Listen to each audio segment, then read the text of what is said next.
Hi, Chris. Hi, Gam. Hello, hello. How are you two doing today?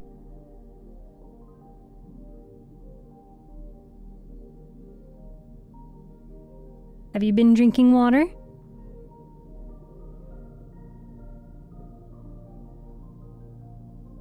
Are you guys ready to rizz up some anime characters? Some fictional men? Hi, Dova. Congratulations on getting first on YouTube.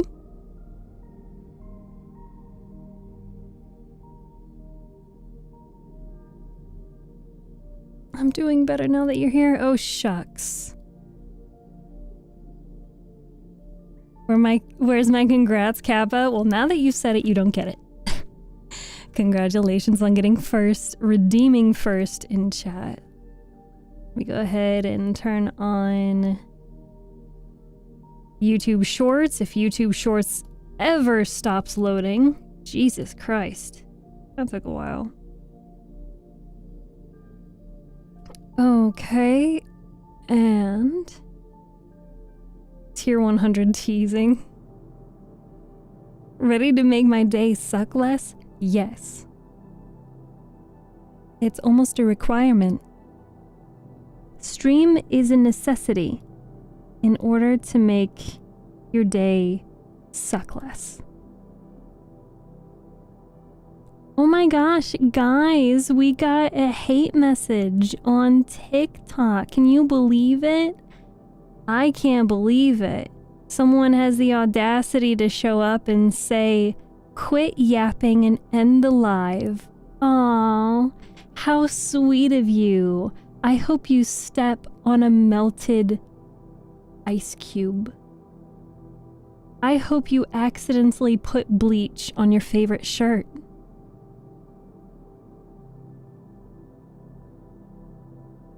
I hope you have plumbing issues.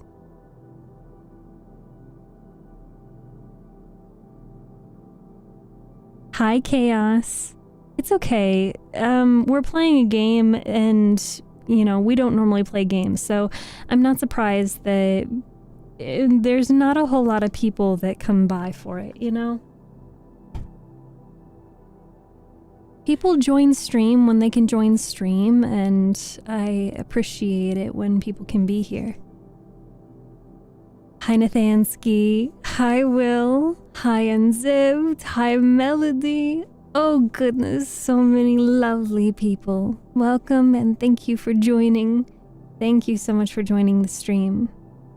Are you guys ready to play more of Threads of You? If you weren't here yesterday or the day before that, Threads of You is currently a demo-only visual novel game with, I think, 7 love interests. Makes it very interesting. And that's a lot of voices for me to juggle, for sure. Hello, Wolf. Hello, Will. Did you catch back up after the incident? No. I had to work all morning. Well, all day, actually. The reason why I'm late to stream is because I literally was sending emails. Well, I had to send an email at like 6:08, I think, is the last email that I sent. Quit yapping. That's crazy. How about you go stub your toe?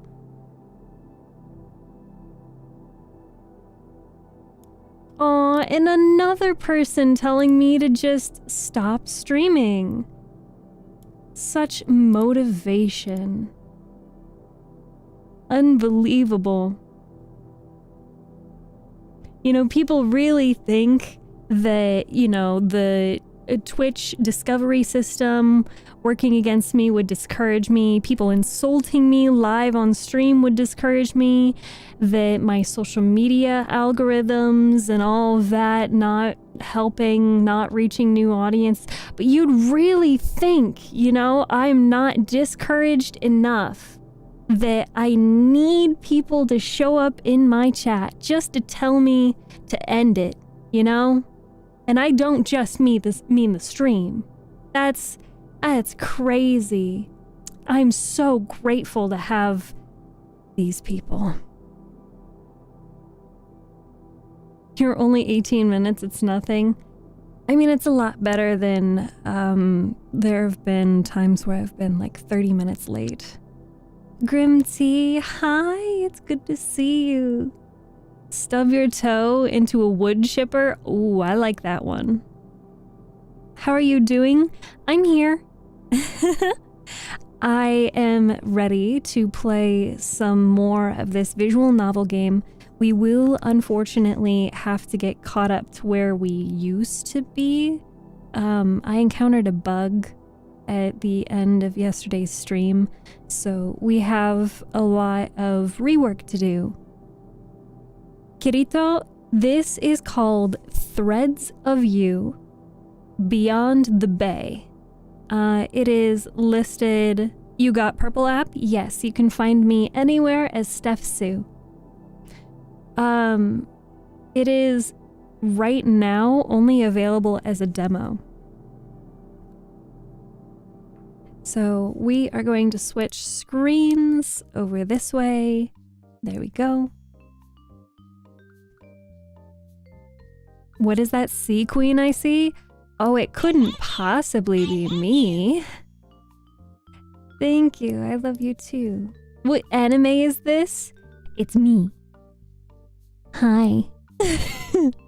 It's me, I'm the anime. Alright, now we need to catch up to where we were yesterday. So we are going to continue from Sunday evening. Where should I go now? The suburbs, the park, or the diner. Okay, so we have to play the diner again. So, how did you get lettuce in your hair? Luckily, we can skip through all of this. I really miss my family. I would choose the beach. If you see something every day for the majority of your life, then anything new is bound to be more interesting, right? Yes. Let me guess, 12th episode without a second season. That means that it's a really good anime, right? Oh, okay, here we go. So this is the part where the game shut down, so I just have to click ignore. All right, we're back in. Hi, Harukin. Oh, uh-oh. The words and colors begin to blur on the screen, and your eyeballs start to droop like they are held down by heavy weights. I think I can finally sleep. With a sleepy press of a button, your phone screen turns black, and you limply plop it beside your pillow. Your eyes shut as the soothing sounds of the beach from the slightly open window lull you to sleep. Off to the dream world you go, preparing you for another eventful day tomorrow.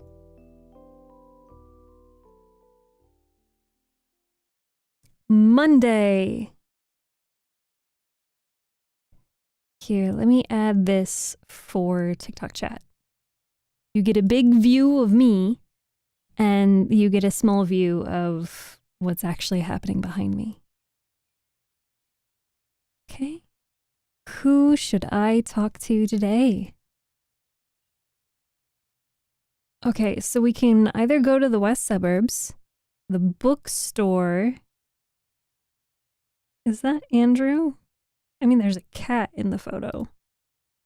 Or Town Square. We haven't met whoever this is in Town Square. Let's go to Town Square. It's so quiet in Brine Bay in the morning that you could hear a pin drop from anywhere. For a town this small, you would have thought there'd be a chorus of good mornings and hey, to people as they passed one another by. But maybe that kind of thing only happens in movies. It'd be more interesting if there was some beachy rock anthem as a backdrop. You sound Brazilian. Is you Brazilian? I am not Brazilian. I do not know any Portuguese. I do also have some tea with me today, chat. It's very, very hot though. You're from Brazil too? Well, it's not too. I am not. I am not Brazilian. But it is lovely to meet you, Maria. Can I have some? What? Some what? As you approach the center of town, the pulse of its sleepy denizens picks up, and you hear the sweet crooning of a street performer, strumming and singing along to some song you swear you heard on the top 40s the other day. Beside him is his harmonic complement, buzzing away on a harmonica for a jazzy interlude. You toss some change into an open guitar case. Maybe you'd hang out and listen for a while.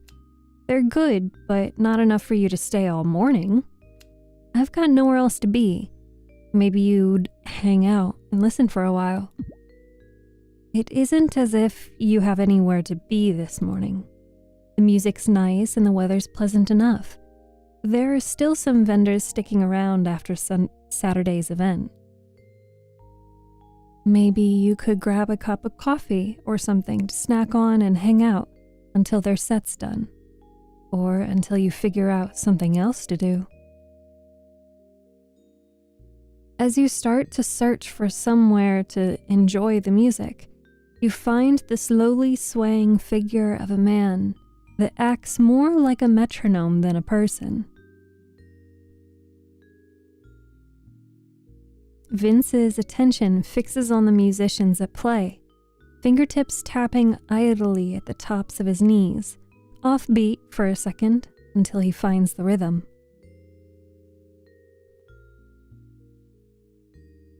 You saw what, Nova? Hi, Tatum, welcome. He's murmuring something to himself, tap, tap, tapping against his dark jeans. As he tips his head up to let loose a note, he catches your gaze instead.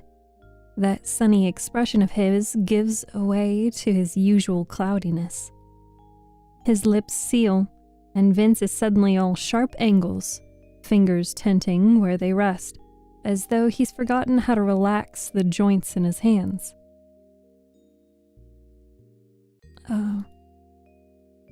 His voice is a little higher than it usually is, and he interrupts himself with a cough into his hand.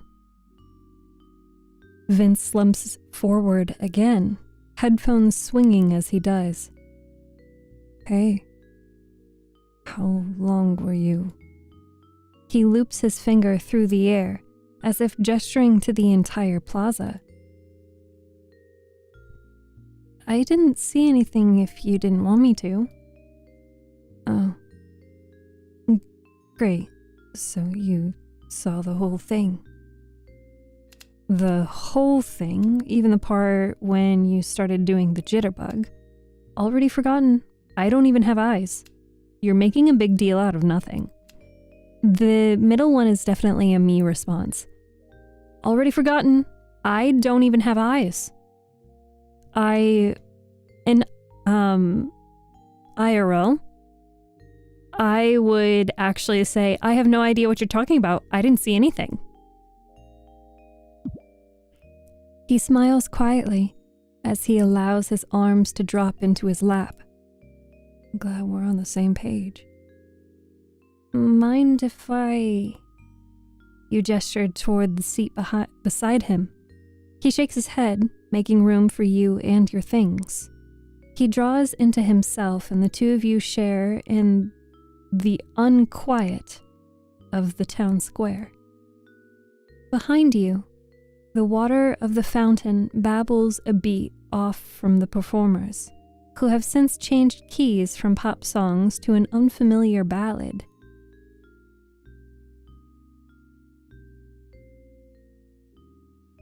Oh, that one's... Vince doesn't turn to look at you, but you watch as he turns a hand toward the sky, moving digits along what you can only assume is the neck of an invisible instrument. That song. It's, they've played it before, but it sounded different last time. How can you tell? He shrugs non-committally, as if that is a fine substitute for an answer. But you listen with him while he searches for the words, and you try to pick out what's unique about the melody. I hear them all the time when I, come through. I think they're trying for original songs now instead of covers, but people don't really stop to listen to them as often. True to his word, you notice some of the listeners have dispersed, and you lend your ears to the chorus to try and hear what Vince listens for.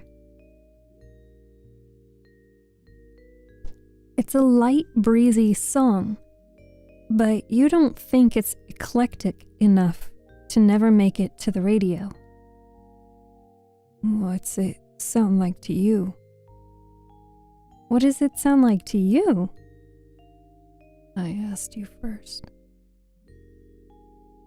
His gaze is expectant, attention firmly placed on you in change of pace from the usual.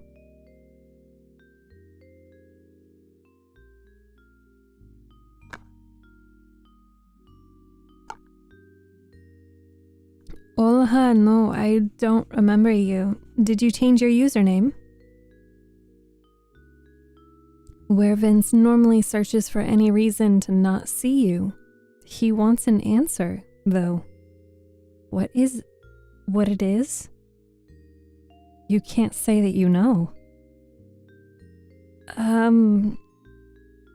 It sounds like it's giving Brian Bay, but in a bad way. I think they sound nice. I asked you second. It could use some work, but it's not bad. It could use some work, but it's not bad. Yeah.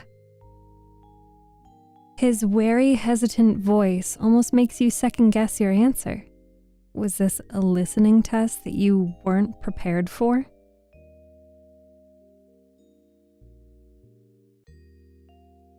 Yeah, I can hear what you're saying. They're not all the way there. You can kind of hear what they want to sound like. But wanting's different from actually sounding, right? The song continues on, and the two of you listen in contemplative silence as Vince muddles his way through each successive note. Against his better judgment, you catch him swaying in the corner of your eye, his fingers pressed against imaginary strings. With a furrowed brow, you watch his concentration only furthers until he hits a sour note. I think it's that one. I didn't realize you had perfect pitch. His shoulders draw in and Vince glances in your direction. His hands instinctively go to the back of his neck, as if it does anything to hide the embarrassment. I don't. I just listen to a lot of music. Yeah, I can tell. He has his headphones nearly all the time. You had to imagine that he did spend a lot of his time listening to it when he was going around by himself. What's wrong with what they're playing? You sounded like you had it all figured out. It's just, I think if they picked a different chord, it might resonate better. It just sounds like they're trying to get away from the folk pop vibe that they give, but it's boring. Like, it's just more pop trash. Not that there's nothing wrong with people liking pop music and whatever, but it didn't sound the way they should. This one sounds righter. Jean likes that kind of thing, but it's... He waves it off with his hand dismissively. It's not for me. This kind of sound would work for him. Vince allows the words to fall away, his lashes lowering a fraction as he returns his full attention to the performers again. The lead singer longingly mourns a relationship, wistful, as she croons about how she's about to make another mistake. Sorry. 4? Sounding pretentious, maybe? I sound like those dicks that say that every oldie is better or whatever. No. I just didn't know you cared so much about music. I am a little hurt that I wasn't invited. 2? Your one-man show? You play? I dabble. You're looking at the 5th running champion of the National Air Drumming Competition. Didn't know I was sitting next to a professional. I try not to let fame get to my head. I need to remember the little people and everything. He very inelegantly fails at not snorting. Have you tried talking to them? The band. Oh? What? No. It's just my opinion. It's not... I'm not a professional or anything, so it's not like I should tell them what to do or what they should sound like if that's what they want. It'd kind of be like telling a chef, hey, you could cook this better. Like, yeah, obviously, but you don't say it to someone's face. Vince worries little curves into the tips of his calloused fingertips, burning them red. Maybe they'd like it. What do you mean? Like, maybe they'd appreciate it. You've been listening to them for a while. Well, yeah. You've been sitting next to me the whole time. You know that isn't what I meant. You don't think it'd sound, like, presumptuous or anything? Why would it? I'm just some guy. I've known them since they started, but it's kind of what it is. I don't know. I usually listen to more alt-rock. You hear the pause, the hitch of his breath as he considers his words.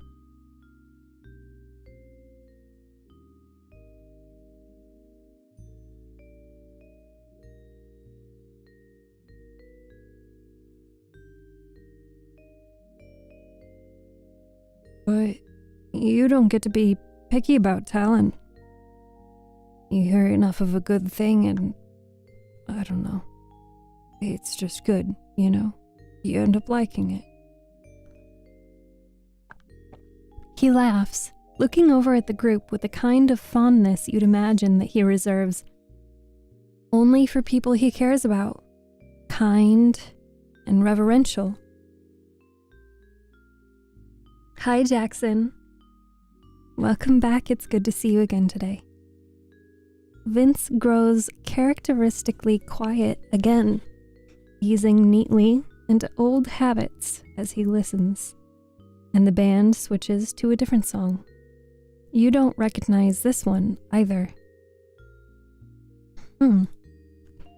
His brows furrow, and the soft caramel of his eyes sharpening with a renewed interest as he starts to mumble something again. For all of his worries, you wonder if he's considering it. It's obvious at a glance for you that he pays them careful attention. Not maybe just as just a fan, but as someone who cares about the work that they're putting out.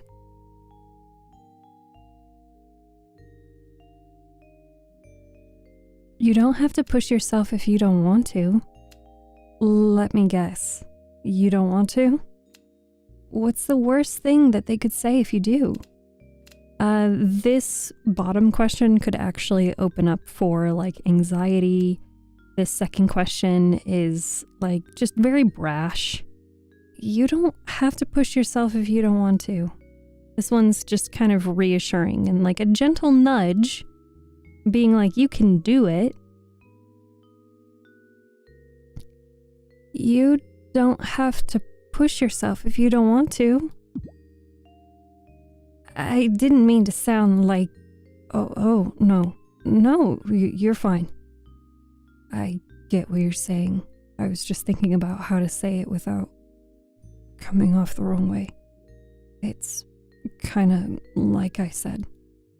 Maybe next time, after I've rehearsed it a bit or something. Sure. Maybe next time you'll feel readier. Yeah. Vince stares back at you, mouth half open as he tries to find the words for what he wants to say before settling on a contemplative silence. Hi, Adrian. At first, you think you might have offended him, but he sits up. Words come one after another in that shy, ambling way that he always does. I need to go. Vince. But before you can stop him, Vince shoots up from his seat for the first time since you saw him and marches stiffly over to the performers. From here, you can see him fumbling for something in his back pocket, his wallet, as you come to realize, before he pulls out a bill or two. One performer startles, stopping playing altogether before they pick up the melody again to finish out the song. Vince nearly manages to step away, but one of the others, not playing anything in this part of the song, from what you can tell, catches him before he does. What's he doing? They push the money back into his hands, but Vince insists in turn, before starting to gesticulate with all the fervor of a professor in front of a lecture hall. At some point, the conversation calms, or at least looks it, from where you're sitting.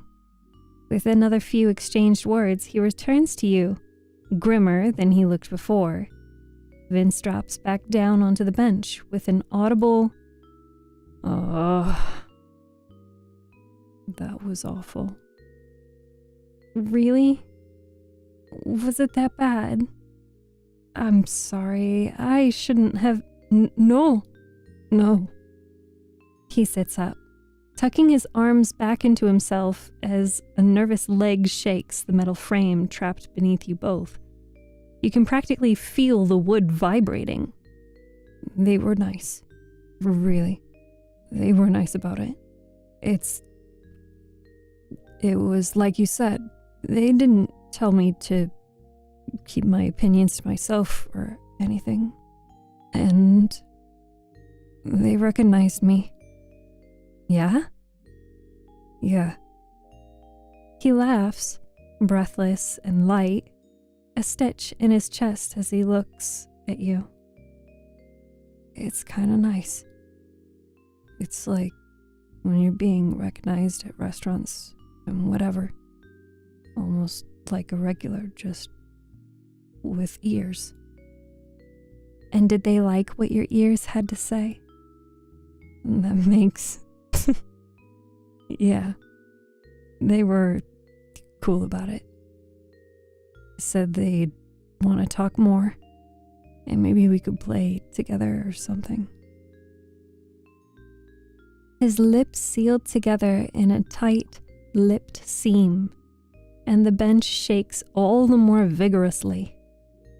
I literally haven't played with anyone in ages. Shit. I mean, man, maybe I've got to go home. I don't know. Practice now?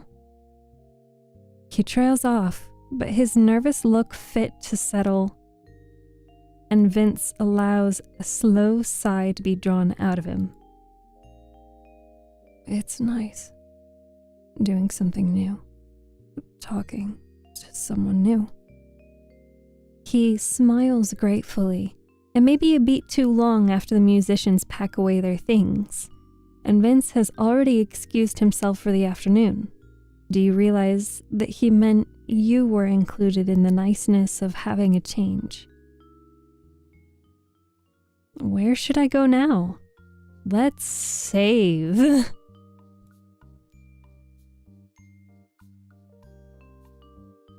All right, chat, where do we want to go? We only have 2 options.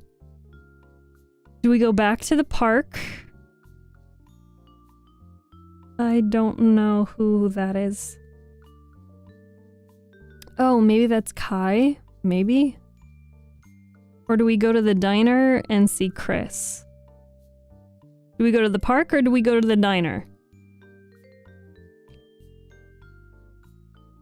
This is your moment, chat. Gam says park.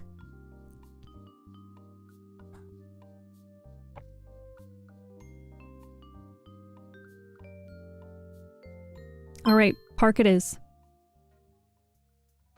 Let me take a sip of my tea.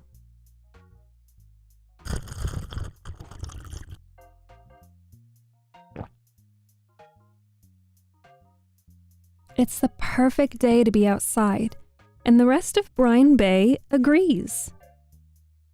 There are as many families there. There are as many families as there are people like you taking a stroll around the park on what must be a daily afternoon walk. The sun is shining, the birds are singing, and... Mir, you gotta get your hands off my eyes, I can't see. There's a large bike with a minimum of 3 people on it barreling straight at you. Shit. Steph! It's some combination of quick reflexes and getting and the yelled warning that gives you enough time to fall backwards onto the sidewalk, mere inches away from where the bike and its riders skid to a stop. Only once you're... Wow. QI, thank you. Your voice is so good. I appreciate it. Only once you get your bearings do you realize 3 things. Kai is halfway to kneeling in front of you. He'd been pedaling one of those large carriage-like bikes with a bench attached. And his 3 passengers were blonde, blue-eyed little girls that look suspiciously like Chris. Are you okay? I hope that it doesn't bruise. One of the oldest girls frowns, gnawing away on her bottom lip. The girls behind her, younger from the looks of it, look pale. Well, say you're sorry. She should have gotten out of the way. Meredith. What? Fine, I'm sorry. Happy. Yeah. Definitely younger sisters. Yeah, save it. You nearly ran me over. None of you guys got hurt? You're all right? No, I'm okay. Seriously, don't worry about it.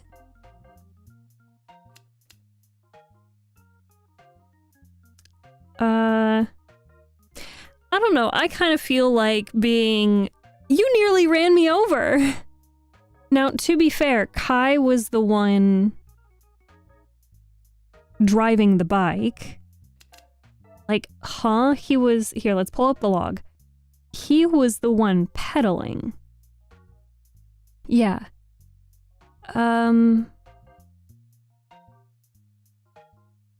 So he'd been pedaling one of the bikes. And his 3 passengers, carriage-like bikes. Okay, so I'm gonna say, save it. You nearly ran me over because what the hell, Kai? How could they have caused you to crash?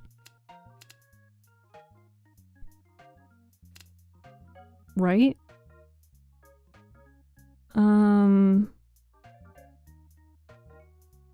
Cause yeah, fall backwards onto the sidewalk mere inches away from where the bike almost hit. Okay. Yeah, save it. You nearly ran me over. Kai flinches, his head tipping to look back over his shoulder like he was a bobblehead. How can you have such a divine voice? Genetics? Yeah, you're right. I'm sorry. I should have told him no from the start, and I should have been paying more attention. Don't hold it against him. I'll make it up to you. Kai helps you back up, steadying you on your feet before he wordlessly lets go of your hand. Do you want to not let go of my hand? The 5 of you relocate off the path along with the bike to open up the sidewalk for any passers-by. Fancy, biking into you, he... Kath! A typical placid look on his face is broken by a hard jab in the side by Kath. He squirms away from her, writhing like a worm on a rainy day. I can't believe you let a child goad you into doing that. Call me a child again. I dare you, says the second tallest child, very loudly and childishly. It's not fair for you to use sat words on me. Goad is not an SAT word. Okay. How am I supposed to know that they're using acronyms here? Okay. It's not fair for you to use SAT words against me. Goad is not an SAT word. Dunno. It was pretty sick, Kath. Outside of bicecular manslaughter. I don't think that's the word either, Meredith. What are you, Jean?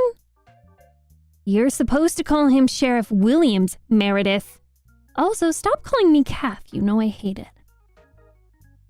Do I have to cancel my tier subscription to upgrade it? Yes, Jackson. That is correct. In order to upgrade your sub, you have to cancel it.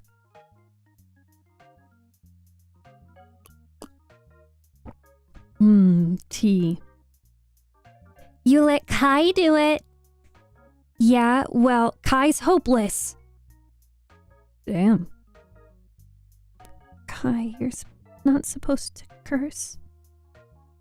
Kai snorts, shaking his head as the girls argue back and forth.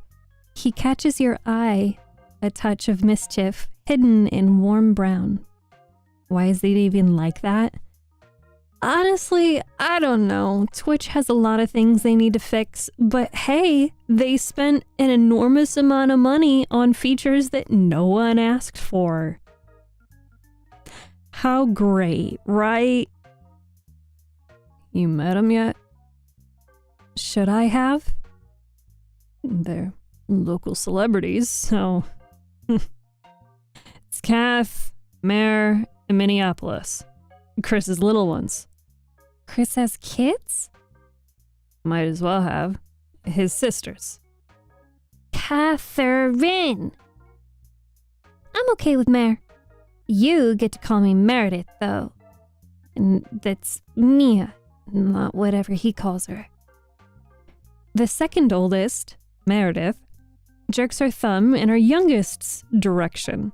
Mia hides herself in her sister's shadow, her small hands tucked into the loose fabric of Meredith's shirt. She shyly smiles when she realizes she's caught your eye, waving. And this is Steph. I'm Kai. You knew that already. I'm babysitting. Their summer program's off today. Catherine scoffs, loudly. Sorry. Young lady sitting and babysitting. Catherine manages an ugh, cold enough to make the three others giggle at her misery. The smile comes out almost immediately against her wishes. Wait, so Catherine isn't babysitting you, Kai? What were you even trying to do earlier, guys? What's wrong with Kath? So Catherine isn't babysitting you, Kai? I like that one. Because he's a troublemaker. He's just a goofy guy. Wait, so Catherine isn't babysitting you, Kai? Not today. He shoots her a look from the corner of her eye. His eye, it means? Catherine innocently looks away, but there's a devilish twinkle in her eye when you catch her making an exceptionally nefarious face. I'm the one who has a driver's license. So do I. Yeah, a fake go-kart license doesn't count. Kai's gaze softens, his arms crossing over his chest as he leans against the parked bike. So, what's up with you? I'm guessing you're not here to get run over. Get the man a prize. Honestly, I wanted to get some fresh air that wasn't at the beach. We're about 10 minutes from shore walking. Beach air everywhere. I get it, though. It's, different from trees. What's with the bike? Mare wanted to ride, but no one's gonna let her rent an electric bike by herself. Miangelo can't ride a bike anyway, and Kath didn't want any parts, so 3-seater. He jerks a thumb in the direction of some alleged bike rental farther into the park. If you got nothing planned, wanna officiate a race for us? Seriously? We're going to do it? Yeah. Didn't you say you wanted to— Yes? Okay, okay. You're going to have to fill me in on, everything? It's a race from there to here and back. You've got to be hauling at least 3 people. Hence the bike, Meredith says with a wave of her hand. Kai's pretty fast, but not me fast. On account of being a hag, I guess. I told you he'd hold it against you. Yeah, whatever. So it's my turn now. I'm carrying around Kai, Mia, Kath, but you can swap in if you want. Your eyes meet Kai's. He couldn't seriously mean that he was going to make a 10-year-old carry around a grown man. Or a grown you. He shrugs. Meredith doesn't notice.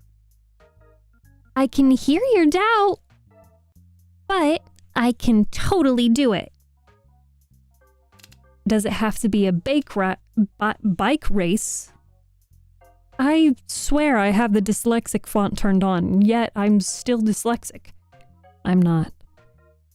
Yeah, alright, I'm putting my money on you, so you better win. Wait, let me in on this too. This sounds kind of stupid. Does it have to be a bike race? Wouldn't running be better? Yeah, alright. I'm putting my money on you, so you better win. You know what? I'll do that. I'll be playful. Yeah, alright. I'm putting my money on you, so you better win. Hell yeah! You shouldn't curse, Mare. You said it 10 minutes ago! Did I? With the race back on, Meredith leads the way toward her chosen bike path, another stretch of sidewalk, this time nowhere near the park entrance. Everyone takes their place on their respective seats on the benches. Kai indelicately drops himself into his, nearly rocketing Meredith out of her spot. Everyone ready? Count us off, Steph. Go.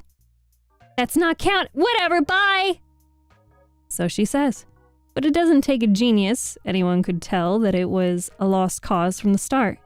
There might have been a chance if it was only her sisters, but the spokes of the wheels slowly turn as she forces the pedals forward one at a time, her small hands white-knuckled as she grasps the handlebars, until the bike abruptly shoots down the path, minus one Kai, who's standing innocently next to you. She won't be mad? She'll probably be pissed. But I fell off. You saw that, yeah? Meredith returns, panting and red-cheeked from the exertion of still toting around her two sisters. See? Nothing to it. Yeah, you did it, Mare. She grumbles, her eyes shooting down and pride turning into annoyance in a fraction of a second. Don't think I don't know what you did. Who won? Huh? Who won? That's what you're here for. Did you see who actually finished first? Honestly, you didn't. Were you supposed to have timed it? Also, you didn't know when Kai finished either. Still, Meredith's looking at you with such eager anticipation that you might as well make up an answer. Pretty sure Kai won? Not even a question. You did, obviously. It was so close, you guys tied. Not even a question. You did, obviously. Have I told you that you are looking beautiful today, Steph? You haven't, but I appreciate it. Should we give you guys some space? Are you done with this silly plan of yours now? It's not silly, Catherine. I'm serious. Plan? She, wants to run in a marathon, but the category for, people our age. I know what it looks like, but I can do it. Trust me. Meredith's no doubt an athlete and an optimistic one at that. It sounds condescending to congratulate her on having goals, but it is pretty impressive. By the end of this summer, I'll beat you fair and square, Kai. So don't think I've... Ice cream? Mia, quiet as a mouse, finally pipes up in a voice that's louder than a whisper. Her eyes grow wide as she peers at a passing ice cream cart, its operator singing and smiling jovially as he rings his bell. Yes, Pro Self-Love, you are late.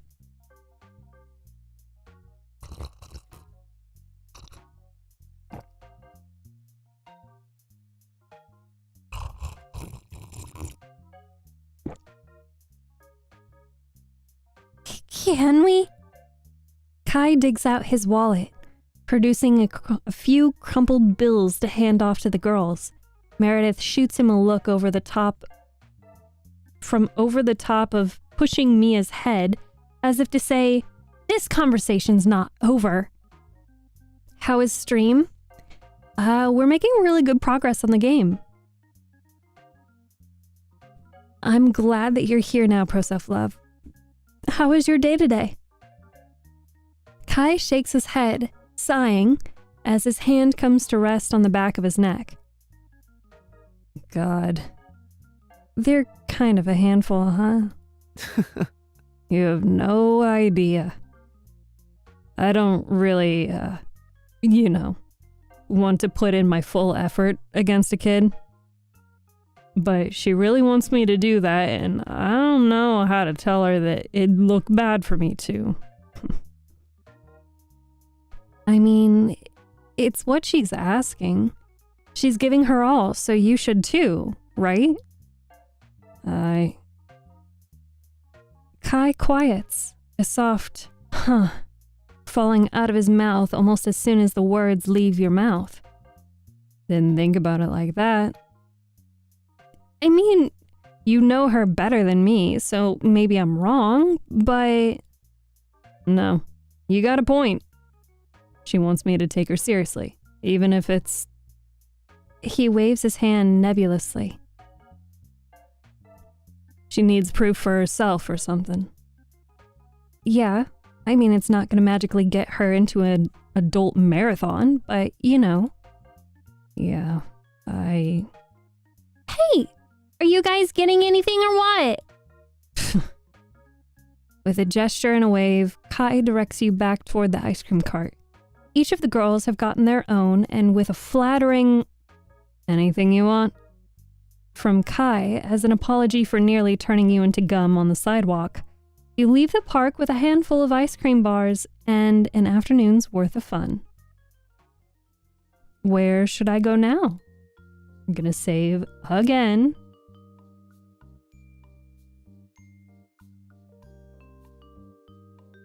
All right, chat, do we... Oh, there's a couple more. All right, do we go back to the park? Do we go to the garage? Do we go to town square? Okay, so this is Vince. This is Kai. I'm wearing a new outfit for the week, needed a change. Ooh, and you got sun, and you went on a walk, and you have a smoothie. Are you sure you want to save? No, game, I want to lose all my progress. Well, it is a little silly for me to be saving as... replacing the same save file. That's probably why the game is like, are you sure? Yeah, why wouldn't I be? Especially if I can just skip through dialogue. Piece of cake. Okay, so we can go say hi to Vince at the park, Kai in the garage, Andrew in town square, someone in the general store, and Kevin in the arcade. So that means that we're missing... How do you like leather leggings? Leather leggings? I don't think I've ever had leather leggings. I've had a leather skirt before. I don't know who the surfing icon is. So let's see. We have Jean, we have Kai, then we have Chris, then we have Vince, then we have Andrew, then we have Kevin, and then we have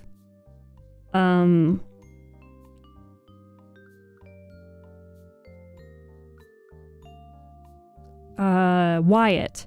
So I seriously have no idea who the surfing icon is. Speak of the devil, the minute you say Chris. I said Chris earlier.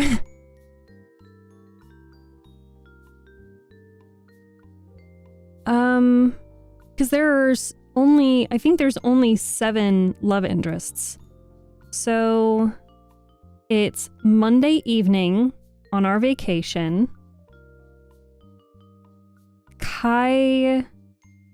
No. Jean is not an option. Unless we don't know who this surfing icon is. Maybe we go to the general store. The boardwalk, like the rest of the town, is beginning to settle down for the evening. Shops are pulling blinds and shutters down while staff gather at displays or tables set up in front. Despite Brine Bay's vacation-esque vibe, the nightlife is pretty much non-existent. Most places are closed around 6 p.m., with a few exceptions here or there. Comparing this to my college town is like night and day. I can't decide if that's a good thing or not. You're far too used to the convenience of the bigger city for snack runs after or in between night classes. But the change of pace is sort of refreshing, in a way.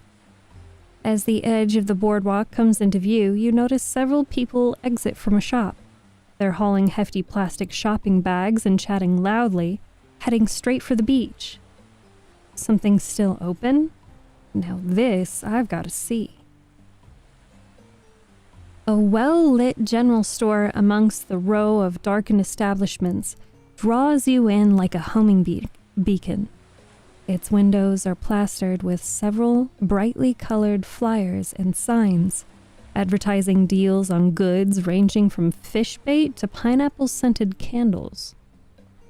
That's one hell of an advertisement. Maybe it's worth going in and taking a look. A small bell chimes as you enter the store, and a cacophony of scents hits your nose. There's a mix of lemon floor cleaner, old wood, and slightly freezer-burnt food. It's definitely an interesting combination. A stout old man peeks up from the front counter, and he grins warmly, his smile surrounded by a bushy beard. He reminds you of Uncle Tim, who rarely shows up at family functions, but always greets everyone excitedly with a bear hug when he does. Welcome. Come on in. Oh, hi. Are you looking for anything in particular? You quickly glance around the store, noting the various shelves lined with canned food, house supplies, and fishing gear. Not really, no. I have to ask, though, what exactly do you sell here? Just a little bit of everything, honestly. You instantly recognize Gene's worn-out voice coming from one of the aisles. He's not in your direct line of sight, but sounds close by. It used to be a bait and tackle shop, but business was slow. The owner decided it'd be a good idea to sell other things to draw in new customers.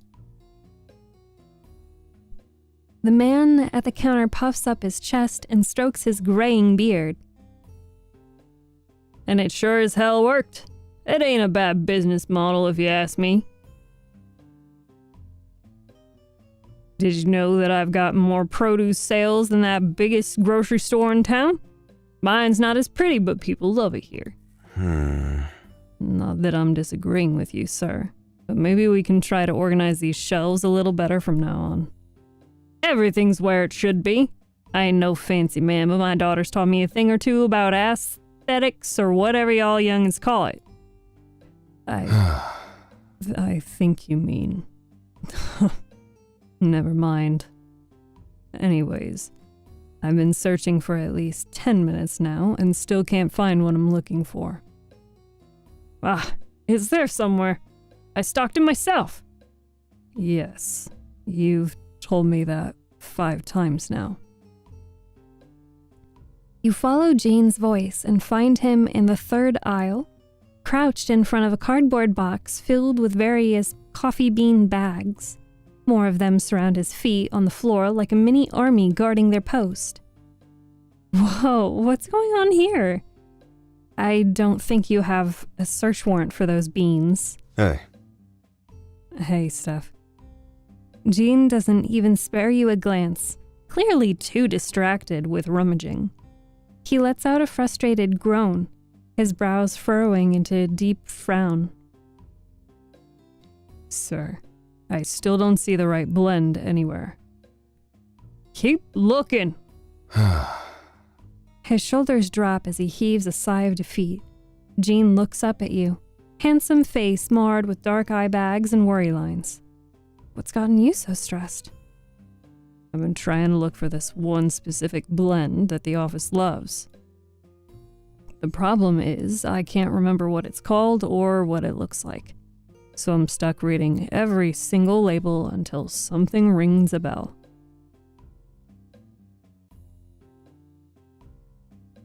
Hell, even vanilla doesn't look like a real word now. I might be able to help.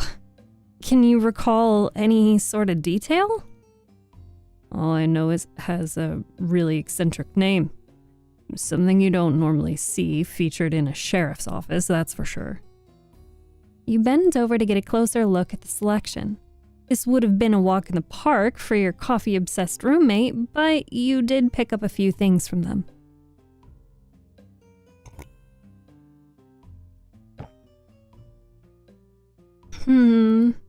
What about mocha java, French roast, Arabica? I think it's mocha java.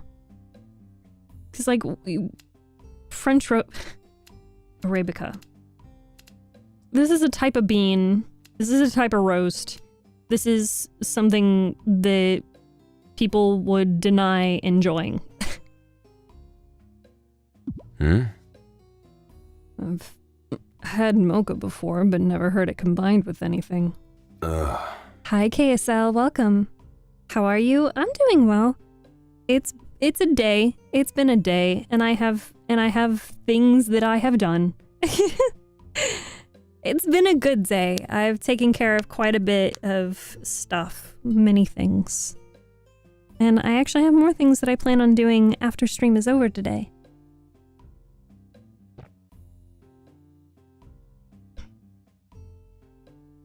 He grumbles, dropping a bag on the floor to rub at his eyes. You watch him tilt his head back and drag out a long, weary sigh. Jesus, when was the last time he slept? Being a sheriff isn't easy work, but is he taking proper care of himself? How are you doing, KSL? And how is Sparkbot today? How much longer do you have for your shift?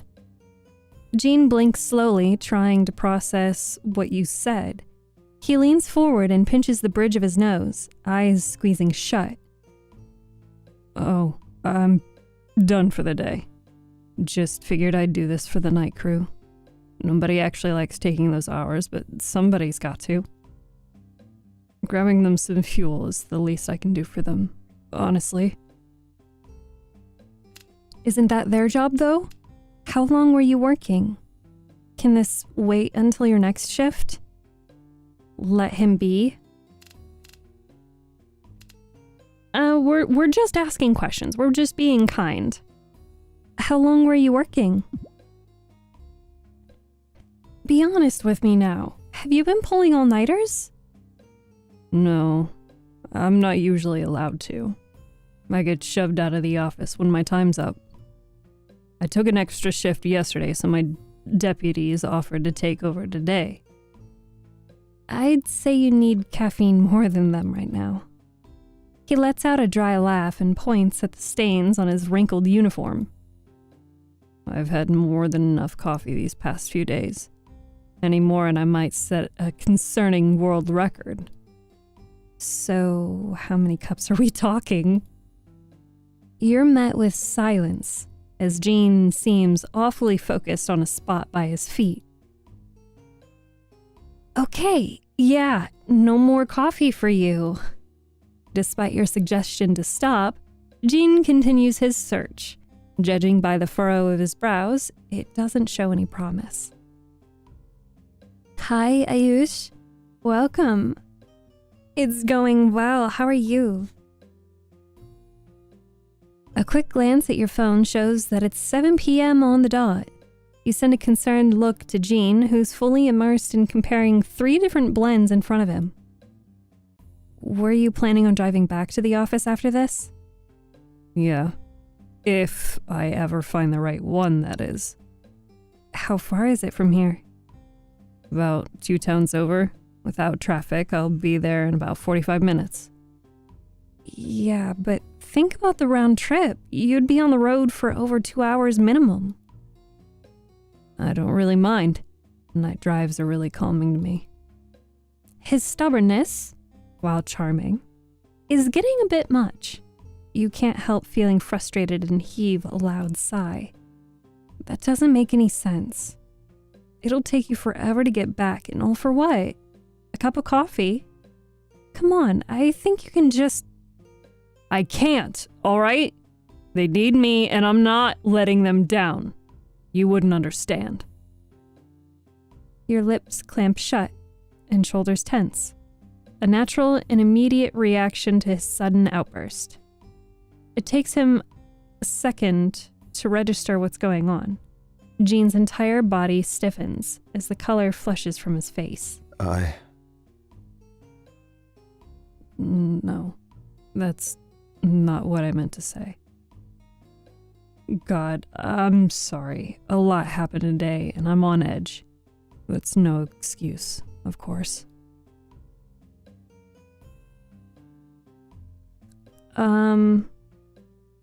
Forgive him, remain silent, or gawk angrily. I love your voice. Thank you, Ayush. You're so kind. I personally would be between forgive him and remain silent.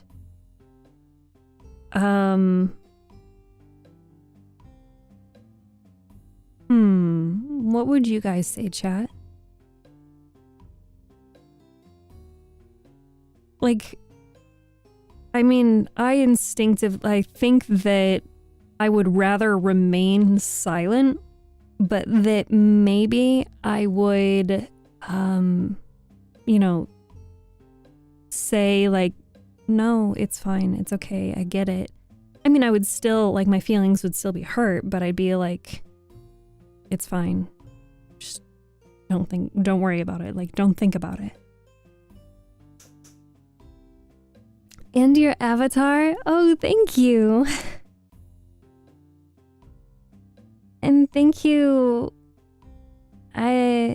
Luca, or I don't know what the X is supposed to be, but thank you, Luca, for the gift.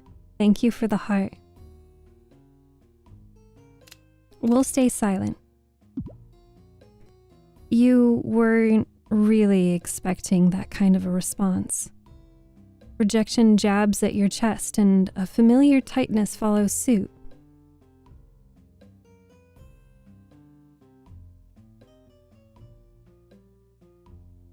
Shit, I might have said too much. Maybe I should just leave. What game is this? This is the demo for Threads of You, Beyond the Bay. Right now, it's just the demo. Gene deflates at your silence, and he stands up to properly look at you. That was harsh of me. I'm really sorry. I know you're stressed, but man, it sucks to be yelled at for just trying to help. You're absolutely right. I'm trying to figure out how to control my emotions. The results have been a mixed bag so far. Genuine guilt is etched into his face, and you feel yourself letting out a deep breath. All right, thanks for apologizing. I'm still in shock, but yeah. Relief washes over his face, and he offers a small, grateful smile. He clears his throat, directing his gaze back to the coffee blends. Instead of searching, he just stares gloomily at the mess laid out in front of him. Watching this whole ordeal is just plain sad. An idea pops into your mind while you observe Gene's defeated expression. Hey, why don't you call one of your deputies and see if they can remember what the blend is? Realization dawns on him, and his eyes widen comically. Oh, God. You're right. Hold on. With a swift flick of the wrist, he's on the phone, waiting for the other line to answer. It's a bit muffled, but you can make out the sound of a female voice when she picks up. Sheriff Williams? What's wrong? Hey, no. Not at all. Sorry to worry you. With all due respect, sir, you're off the clock.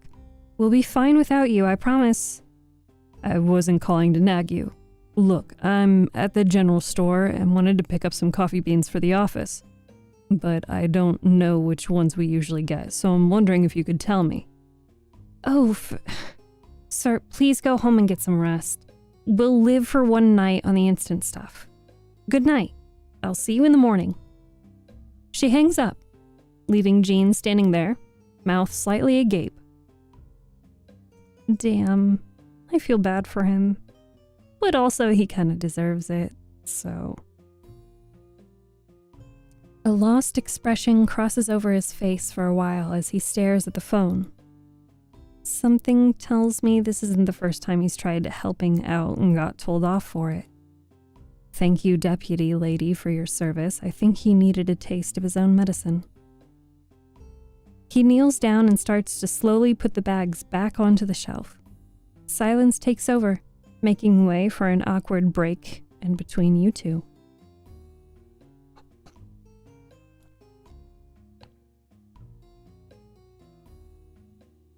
One moment, I've got something to answer.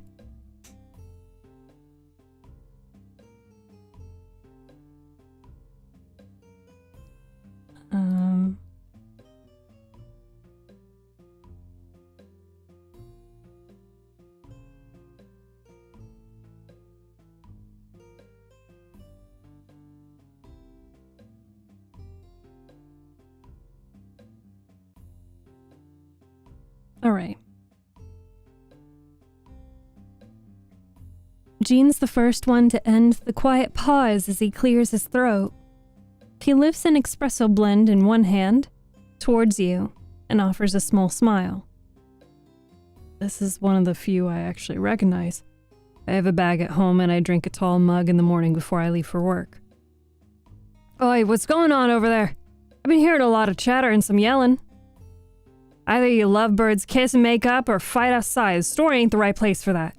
Sorry, you youngins these days always start up stuff in public like it's free soap opera. Gene's mouth snaps shut at the owner's exclamation and you feel a bit of heat warming your face. Shit, how long have we been talking? I should go. I'll see you later, Steph. Without waiting for your reply, he bolts out of the aisle, bean blend clutched tightly in one hand. It might have been your eyes, but you could have sworn his ears and cheeks were tinged a dark red. Instead of following after him, you edge toward the end of the aisle and keep your ear out for his inevitable conversation with the store owner. Don't look so embarrassed, Sheriff. I was just teasing you. I know me and the missus had our scuffles, too. Right. Just this, please. He receives a huff from the old man before getting rung up for his total. Gene's voice trails off into a low, inaudible murmur. The bell chimes, signaling his speedy departure. You sigh, leaning against the shelf. Honestly, your face still feels a little warm at the owner's assumption. Did you two really seem like a couple? A shake of the head quickly pushes the thought out of the way. For now. All right. Time to settle in for my nightly scrolling. Let's see. Let me actually pull up the phone. Ooh. Okay. So, yeah, I didn't know that Gene was the surfing icon. Okay. Like, I had known, but... Oh, this is weird. Why? Oh, I guess we don't have Chris's phone number yet? And we can't message anybody yet? Oh, right. That doesn't work. What is this supposed to be again? Maybe like social media or something? Oh.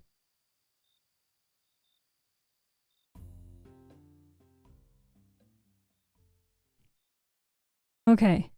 All right. Time to settle in for my nightly scrolling. Let's see. Oops.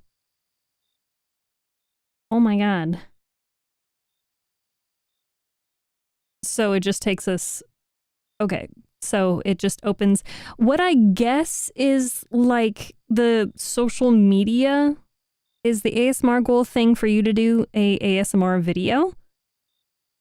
It would be ASMR on stream. So if you were here for the birthday marathon, I brought out a microphone that I could, like, move from side to side. And I could kind of get like this 3D feeling.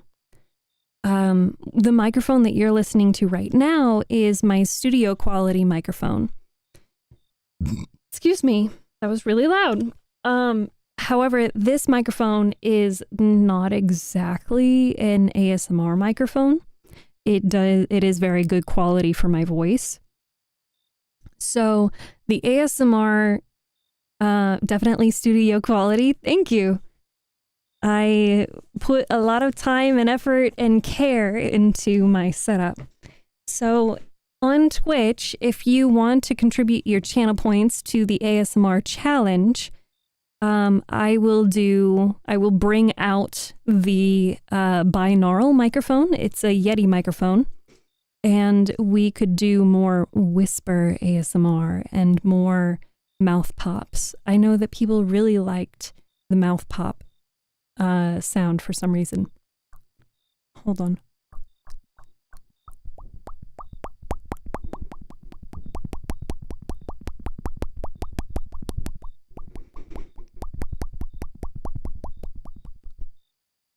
That sound.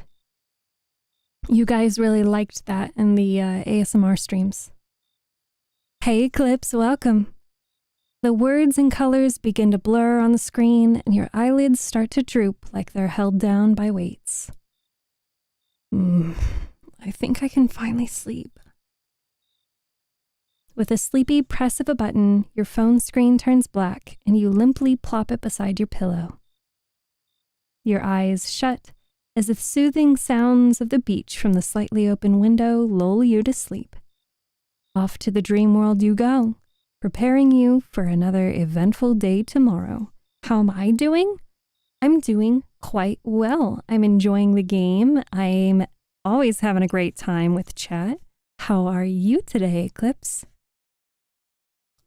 Where'd the music in this, like, where did the sound go? The music is not off. Oh, you know what? Maybe it's when that bug happens. Maybe it's when the bug happens that we lose the audio. Okay, so let's close out the game and open it again. Your voice is making me sleepy? I'm good at that. Do you upload them on YouTube? I have not. However, I am planning on making some ASMR-ish YouTube content. She's so cute. Me? Are you talking about me? Am I the cutie pie?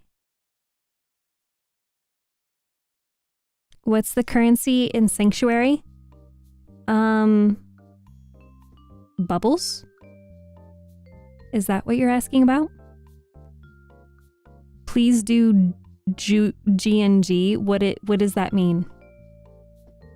I don't know what that means.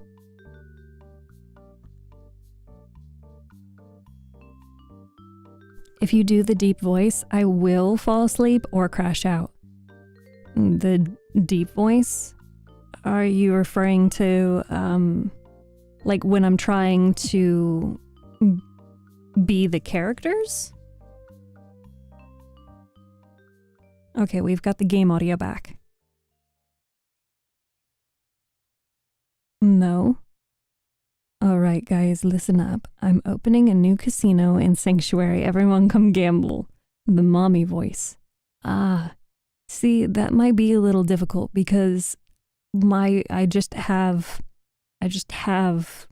mommy voice. It makes me blush. Oh, that's okay. You look cuter when you blush. Oh, please do. It just I didn't. Okay. You were saying please do gang. Okay. All right. I do plan on doing that, Jackson. Hi, Akira. Good morning. I hope you had a lovely day yesterday. How are you today? I am doing lovely. It is great to see you. Okay, who do we want to hang out with this morning? Do we want to go to the arcade and meet Jean? Do we want to go to Town Square and see Wyatt? Bookstore has both Andrew and Vince, but the beach has Chris. How's the demo going? What are you playing? Daniel, we are playing the demo for Threads of You, Beyond the Bay. It is currently only a demo. And it is going well, Chris. It is going fantastic. All right, do we want to go to the bookstore, Town Square, beach, or arcade? Can I eat the fish? No. I want to go to the bookstore because I get to see Chris. No, I get to see, you're Chris. I get to see Andrew and Vince. But I don't think we have Chris's phone number. So maybe we should spend more time with Chris. Creature says we should go to the arcade. But we did just see Jean yesterday. I'm getting itchy. Let's go back to the beach and let's see what Chris is up to.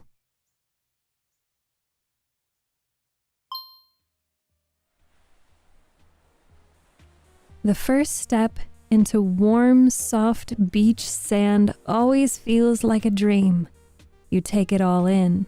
The cotton candy fluff clouds floating idly amidst blue skies, the bright sun cheerfully beaming down, the crystal clear, shimmering seawater. Really, you can't beat waking up to this view. It's like you've been transported into a completely different world. Nothing can ruin this perfect moment. Stop right there! You let out a very minute yelp, totally not a scream at all, nope, and freeze, dead in your tracks, toes digging deep into the sand to stop you from toppling over. Will it be fun to watch a horror game live stream? What do you say? I can't play a horror game, but I like to listen to people play horror games while I do other things. Kind of like you, Pro Self Love. I've decided to clean my room while I listen to you. Well, thank you for listening.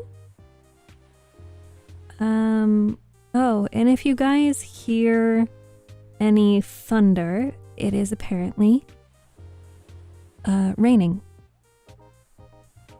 Have you ever played Demon Slayer? No, I have not.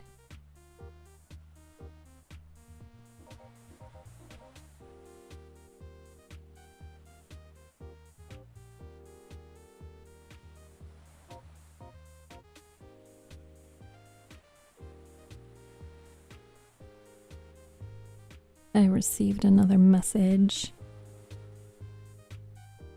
Thunder, mommy, I'm scared. Don't be.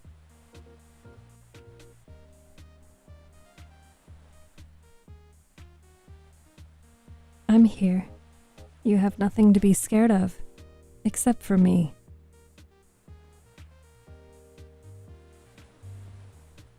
You can be scared of me, but at least I'll take care of you. Heart still thundering against your chest, you slowly turn to find the owner of the shrill shriek that scared the utter shit out of you. Meredith stares intensely at you with round, bright eyes. She has a hand held up in front of her while the other is on her hip, her body stiff as a statue. Be careful, would ya? My masterpiece in progress here. You crane your neck to look behind her, spotting another little girl carefully patting down wet, dense sand at the base of a sandcastle. So what's going on here? Duh. Isn't it obvious? We're building a super fantastic magical palace. I'm guarding it. Mia's too small and shy to stop people from stepping round, so it's up to me. Quick, crunching footsteps come within earshot and you glance up to find Chris, approaching with a bemused look on his face. Mare, remember what I taught you about being careful with our phrasing? Just gave you 5 coins? Thank you. Daniel, thank you. Thank you so much for the roses and the heart.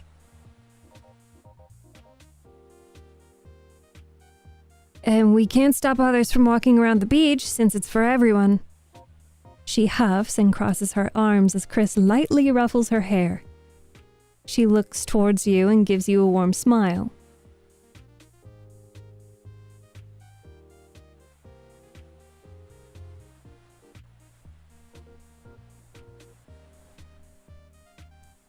Hey. Morning. Rainy night is perfect night for me. The smell of mud after rain. Oh, it does sound good. I'm member level 2? Congratulations, you are a fishy. I'm getting some sun before it's gone. That would be wise. I didn't get any sun today. Morning, Steph. Sorry about Miss Foot Traffic Cop here.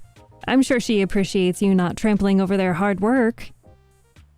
Mia quietly shuffles away from Meredith and kneels back down, resuming her craft.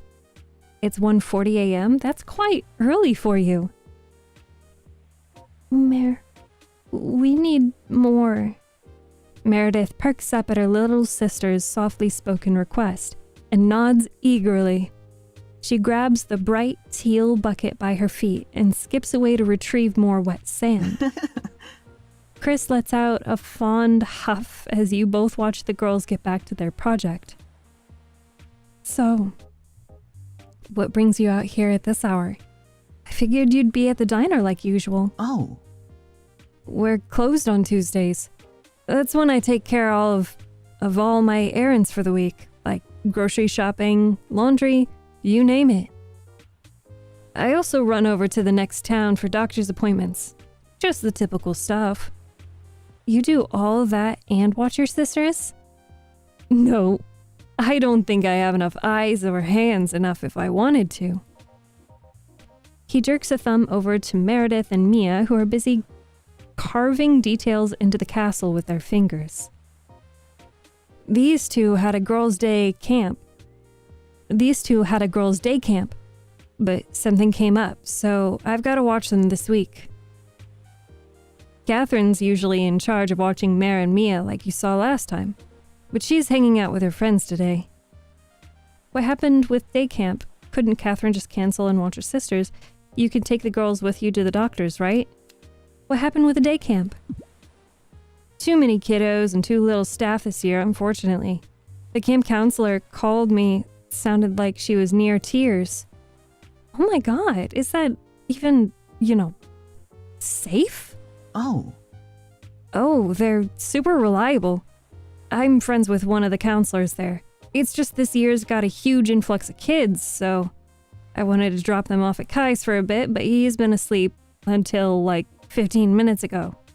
He did agree to watch them once he's more awake, so we're just killing time here until he comes. I'm not much of a sandcastle builder, but Mare and Mia really love playing at the beach. Should I get some sleep? Daniel, if you need to be awake by noon, if you need to be awake in the morning, then maybe you should go to sleep.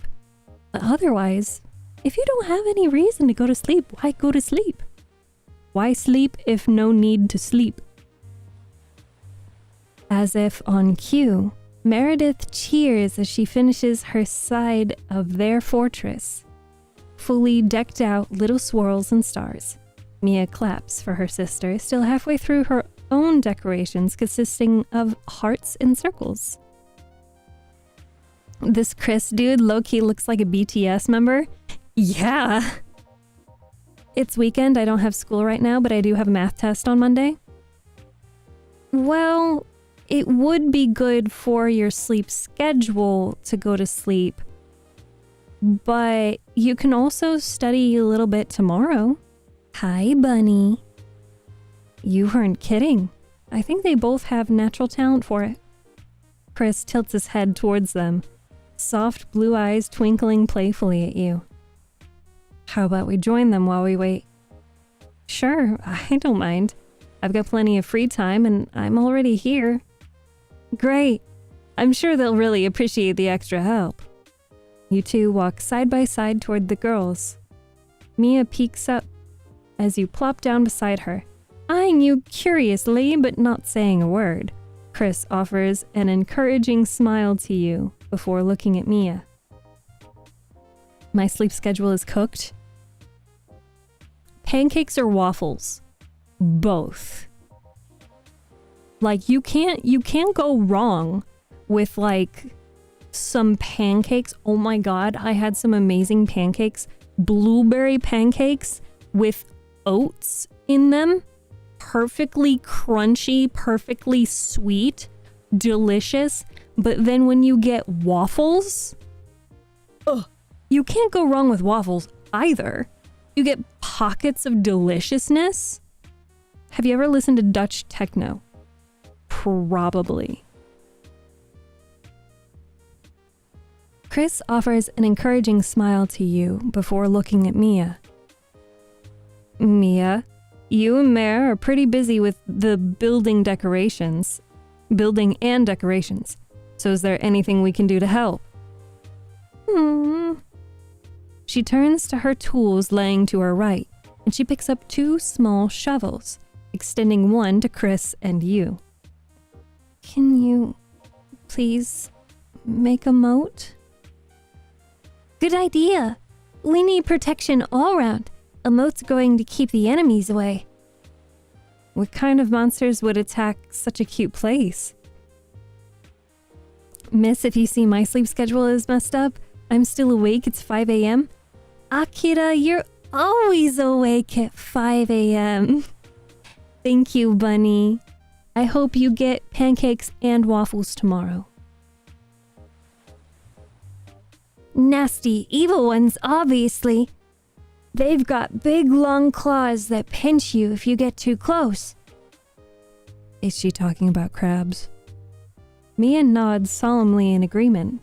Chris keeps a straight face, but you can see the corners of his lips straining to stay flat. I see. Then your big brother and I are going to make the best moat ever. Just you wait.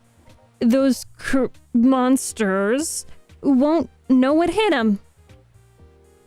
Meredith grins toothily, and Mia gives you a shy but appreciative smile. You and Chris outline a perfect square around the perimeter of the sandcastle for the moat. As you start digging to make a proper channel for the water, you can't help staring at the impressive structure the 2 girls developed. You two are really good at building.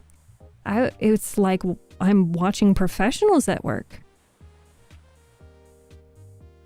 I was on the dance floor for 2 full 2.5 hours.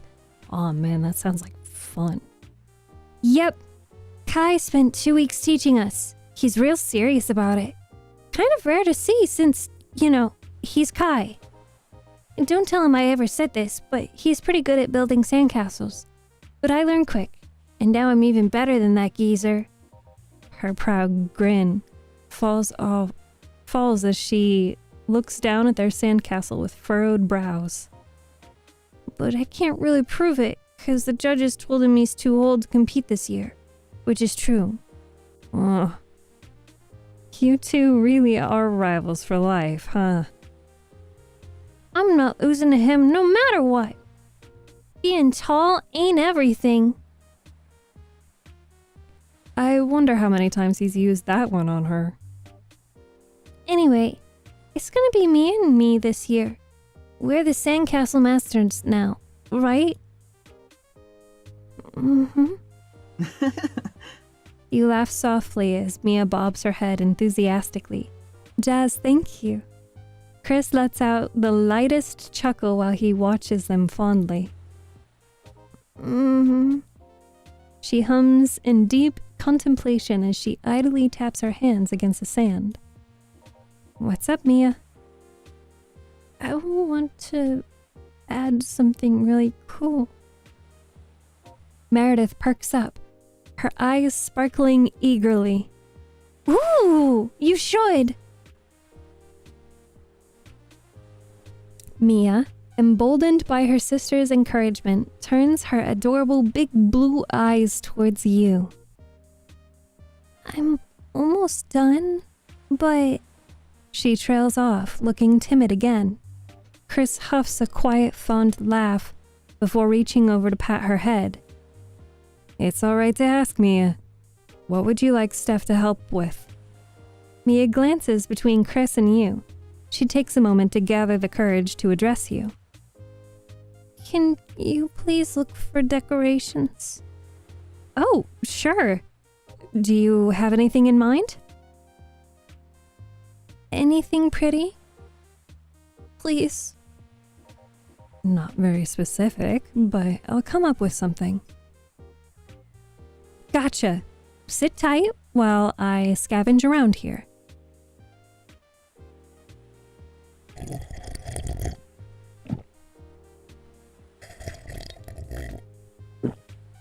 Gulp. Meredith nudges Chris's arm and jerks her chin toward you. Go help her! You know what Mia likes best. Are you sure? I can stay and help while Steph goes searching. We've got it here. Off you go. Shoo shoo! Chris lifts a brow at her in insistence, but stands up and steps toward you. Well, I guess we've been given a new task. Ready to go, partner? You salute and throw in a wink for a good measure. Aye aye. We'll be back in no time with a good bounty. I'll always be here to complete my attendance. I love seeing you jump in here. Let me see.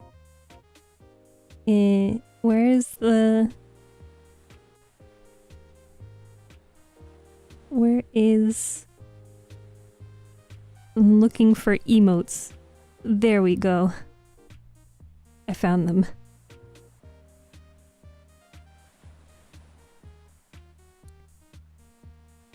He chuckles and shakes his head as you two walk away from the girls and towards the shoreline. Your gaze roves over the selection of seashells and rocks that twinkle as the sunlight hits the fresh sea salt glaze coating them. They all vary in sizes, colors, and shapes, making it difficult to narrow your choices down. Kneeling down, you sort through them, picking out a couple to hold in your palm. Chris shuffles closer to you, his foot idly brushing the sand in front of him into a fan shape. Thanks for playing along. Once Kai comes, you can go back to doing your own thing. I promise. I don't mind. I'm glad to be of help. Will he be here soon? I'm so ready to go. I'll keep an eye on them. Go ahead and finish those errands. Does Kai have time for this, though? That is an excellent question. I need my car to get worked on, please. Oh, well, I guess we can't get the part for a while. I don't mind. I'm glad to be of help. They remind me of my cousins, and I love those little rascals. Chris's eyes soften and he gives you a grateful smile. I'm really glad to hear that. I know kids can be a handful sometimes, but I'd do anything for them. Oh, yeah, I can see that clear as day. I think you're doing an amazing job as their caretaker. You think so? I know so. Look how happy and cheerful they are. Any kid would be lucky to have you as their big brother. He makes a small, shy noise in his throat and rubs at the back of his neck. A bright pink flush covers his face as he laughs quietly. That really means a lot. Thank you Steph. Let's see. I already have 5 here. Should I go with one more just to be safe? I'll pick the pink shell, blue rock, or the green rock. Pink shell. How does this one look?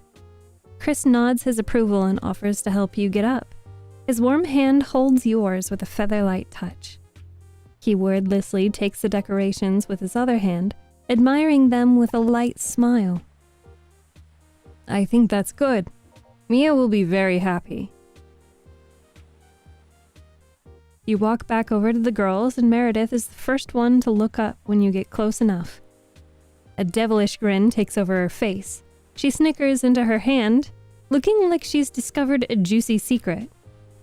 Oh, this is good. She leans over, tugging on Mia's arm to get her attention. Mia, look! Mia directs her doe-eyed gaze to you two, and she stares for a good few seconds before she squeaks and puts a hand over her mouth. Meredith giggles, seemingly pleased with her response. Mare, what's so funny? I'm so telling Kath about this. Do you have any idea what she's talking about? I don't know. Oh. You turn to Chris, surprised to see his cheeks stained a dark pink. His eyes are fixed onto something between you two, so you follow his gaze and... Oh. Your hand is still linked with Chris's, comfortably warm and nestled like it's always belonged there. Sorry. He retracts his touch quickly and smoothly, leaving a lingering weight of his hand holding yours. It's okay. No worries. Hey. Hey, I'm here. Whoa, what's gotten you all red? Kai, with impeccable timing, finally shows up and stares at Chris like he's grown a second head.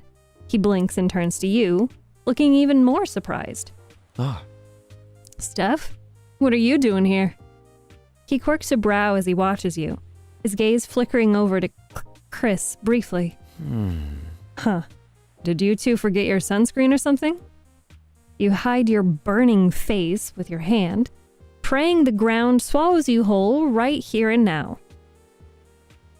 Chris clears his throat awkwardly. Mia, we got those decorations you asked for. He hands them over, and Mia takes them with a soft, thank you. Steph just stopped by to hang out with the girls for a bit. Anyway, I'm really glad you could come and watch them. It helps me out a lot. No worries, buddy. Go on and get your stuff done. Chris smiles gratefully at him, and he kneels down to the girls, placing a gentle hand on their heads. I've gotta go now. Be good and listen to Kai, okay? They nod, and he ruffles their hair before standing up. He waves goodbye to everyone and quickly dashes away. Meredith's grin is back in full force, her eyes twinkling mischievously. Oh no, you don't like that look. Hey, Kai, guess what? Oh, I should get going too.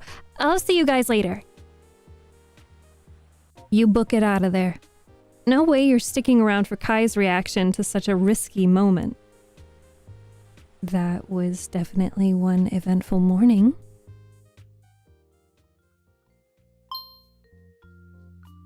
So I'm curious. Okay, so now we have a heart. So I guess this means that we've had like a special interaction with each individual.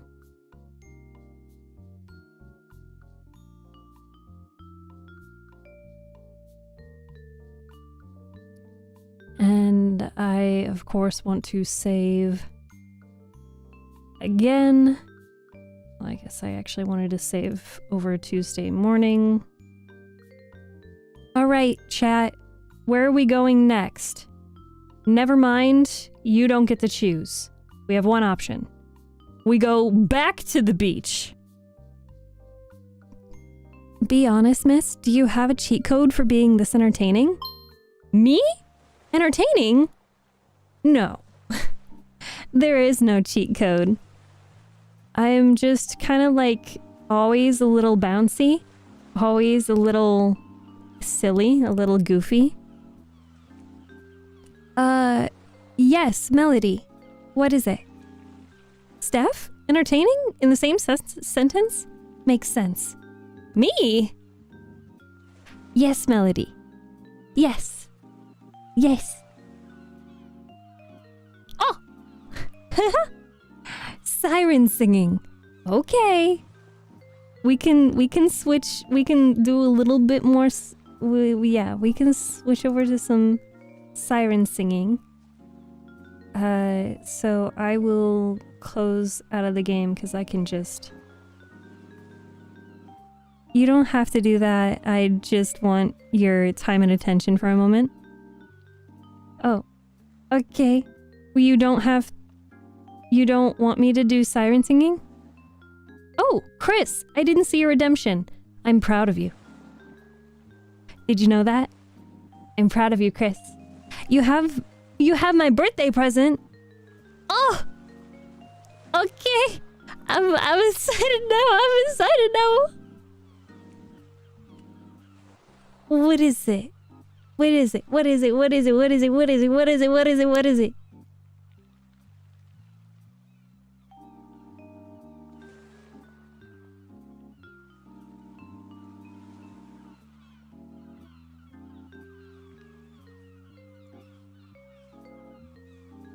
Your present is a cliffhanger. I accept that too.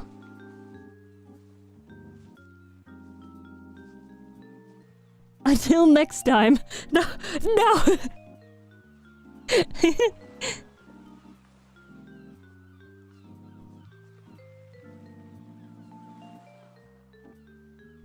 My face itches.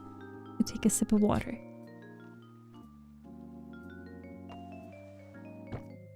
One second. Okay. You're okay. Here, we'll switch to this camera view. Oop. Up. Ta-da!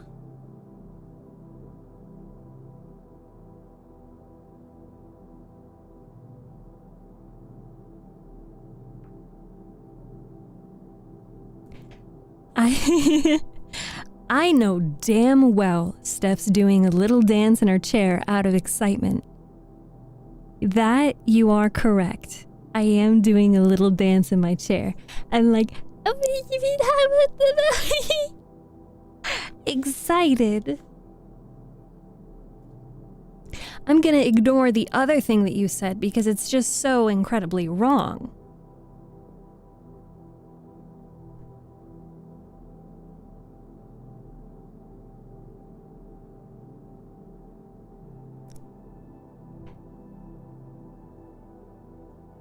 I love the hand motions you make.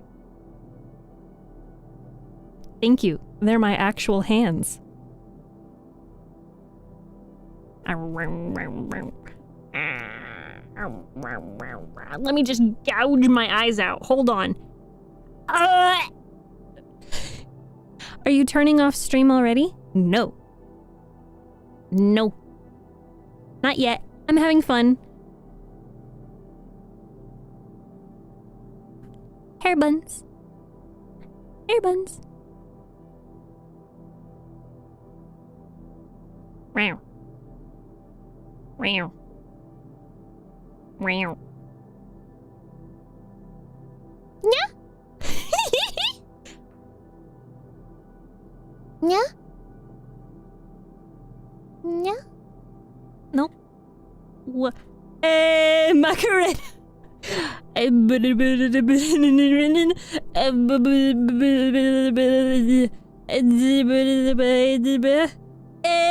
Macarena. Hi. You're a furry now? No. What makes you think I'm a furry? Just because I go... Yeah. Oh. Oh. Oh.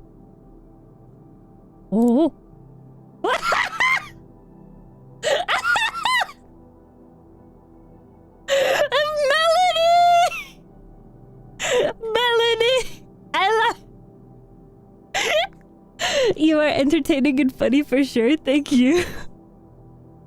Thank you, Melody. I love it. Hold on.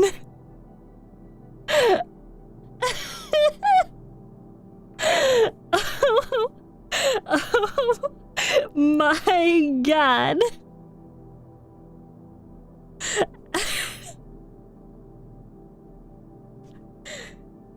This is a masterpiece. It belongs in a museum. Melody, do I mayhaps have your permission to post this on socials? Because I would love to post it on social media and tag you. Yes? Okay. Oh my gosh, this is so good. Thank you.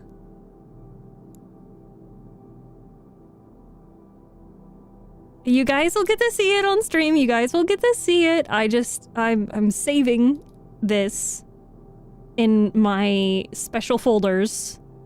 My variety of folders. Okay, and then I have to add image.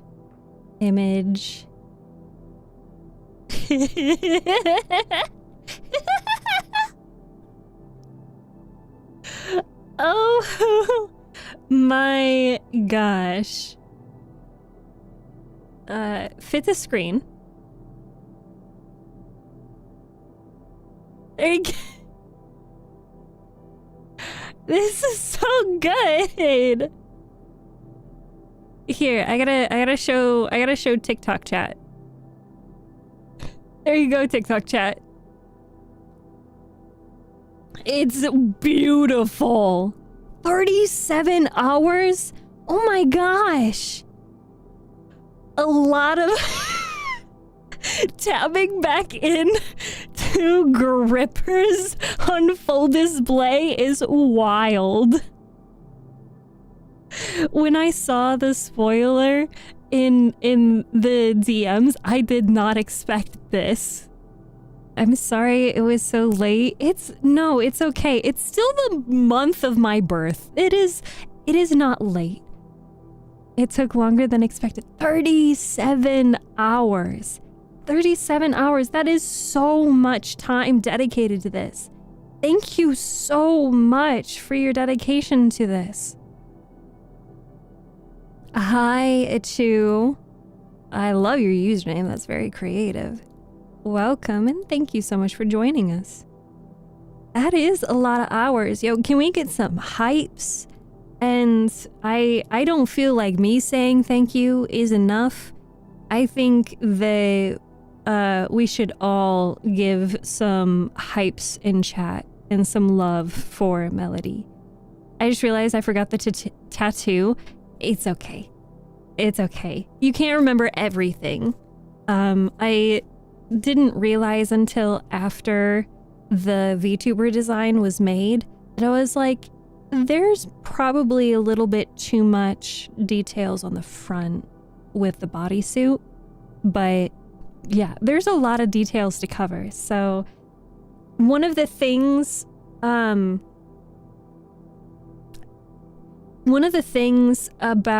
VTubing, I did a ton of hours of research. I spent 6 months researching what makes a good VTuber model design, a good VTuber model, a good rig, a lasting impression, color palettes, like literally everything. I spent 6 months researching this. And one of the things that is inevitable is as people create art or fan art or materials, like I've seen people create fan 2D models or 3D models or chibi models or stuff like that of other VTubers, they're inevitably going to forget something, right? And so you need the character to be recognizable even if there are missing elements from your character.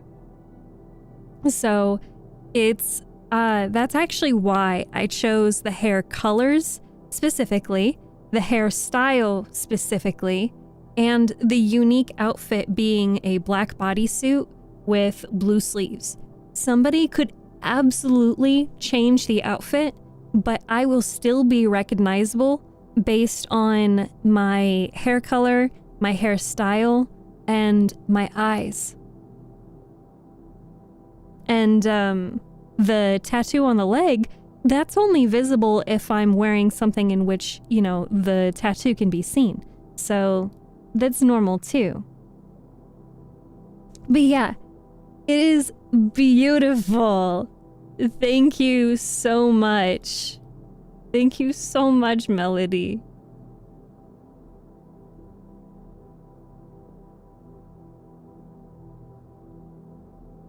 Let's see the tats.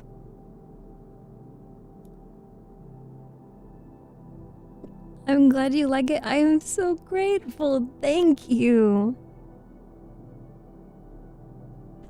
This is the first time. So this is the first time that I have any kind of art that I get to share of my model that I did not commission. There was somebody on TikTok who did a sketch of my avatar, but I couldn't get a copy of it to post it. I took a little creative liberty on the eyes, but I'm proud of how they turned out. They look great. There's so much detail in them too. Like, you guys aren't going to be able to obviously like zoom in because you know, it's visually on the screen, but I will get to share this on socials, but you can zoom in and see so many details. Like, the detail that you put in the eyes is amazing. It looks so good. I love the texture that you put on the bodysuit as well.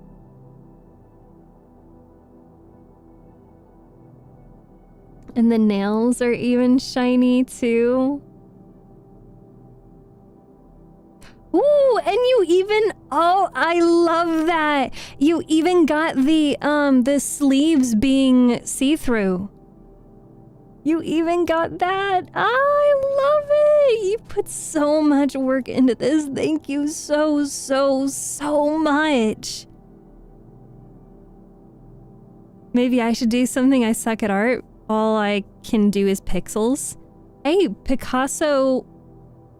Thank you, Ismarmans. I read your message and that's the word that came out of my mind, out of my brain, out of my mouth. Pixel art, Chris, pixel art is pretty freaking difficult to do. So you could definitely do some, pretty awesome stuff with pixels. The jewelry looks so good too. Like the way that you rendered the, are you really a voice actress? Yes. Sofa is really good. I love that you captured the glow on the chair too. The jewelry, the silver looks fantastic. Who do you voice? I voiced a character in a Destiny 2 fan-made audio drama, and I voiced a side character in a detective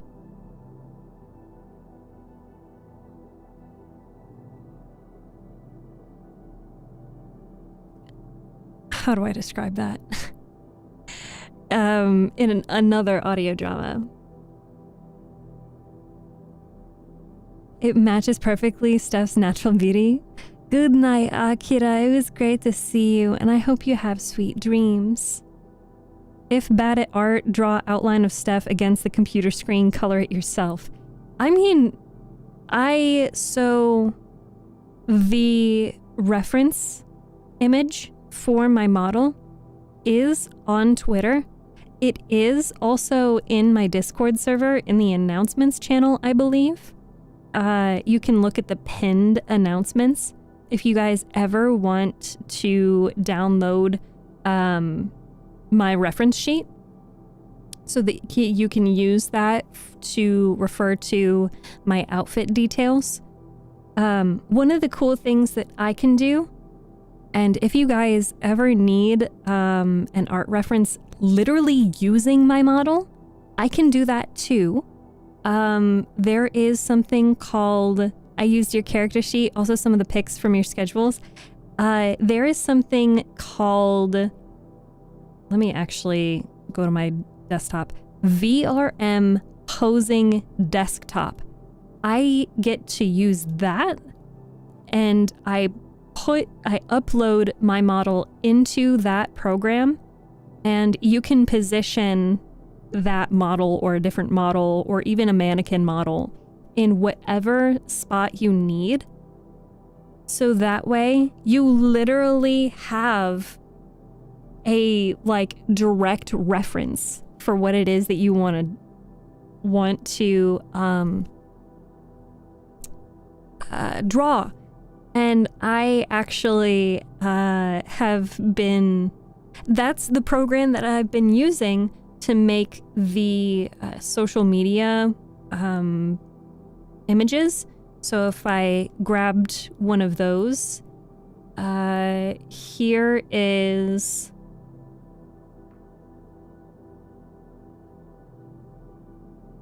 here's one of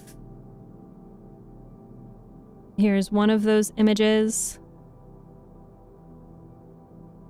We'll put that down here.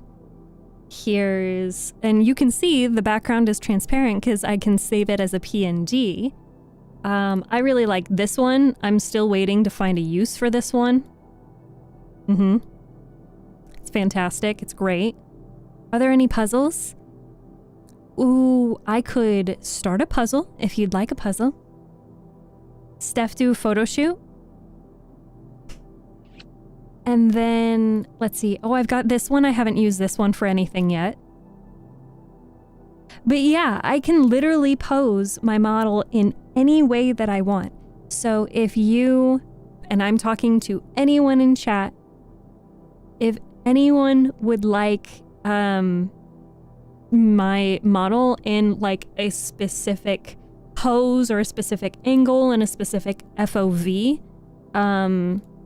just let me know. Make it easier on yourself. Thank you again so freaking much, Melody. This is an amazing birthday gift. Jojo Pose. You just have to send me a screenshot or put it in the general media in the Discord. Or even, you know what? Art channel. If you guys want to use my model and draw my model in a specific pose, or shit, I don't know, even make memes out of my model, that's okay too. Just give me a reference photo for the exact pose that you want, and I can do that in any pose. You better behave. I'll get that puzzle started for you. Let me see if we actually had any puzzles in line in the queue. We do not. All right, let me get you a nice, cozy puzzle. Something not too hard, not too difficult.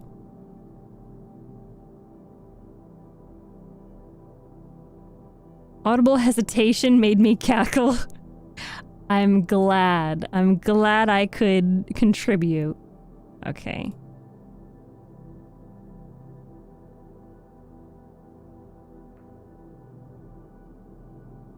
And the puzzle link didn't share, but the puzzle should be up now.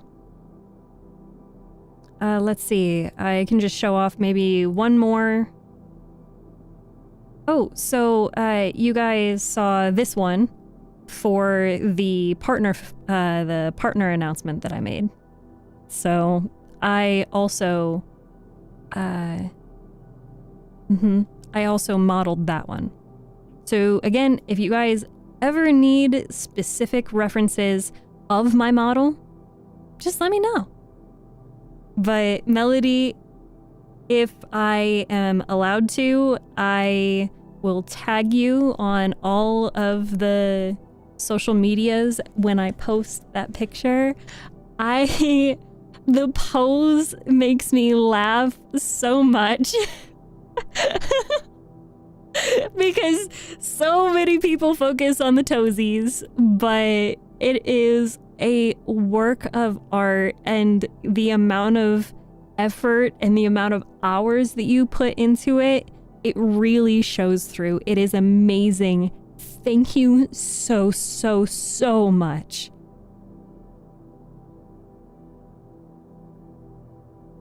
I'm just gonna double check that that link is saved. Toes.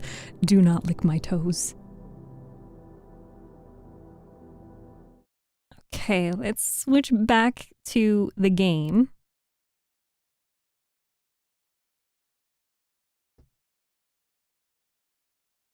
Voila. Game. You walk along the beach, breathing in the refreshing, salty sea breeze. Seagulls cry high above your head while some others waddle across the sand. Alongside the birds are swaths of tourists snapping photos of the picturesque scenery, sunbathing on the sand or wading in the ocean. Thankfully, it isn't too hot, so you're more than comfortable hanging outside instead of seeking shelter in a place with AC. Now the problem is, what should I do on such a nice summer afternoon?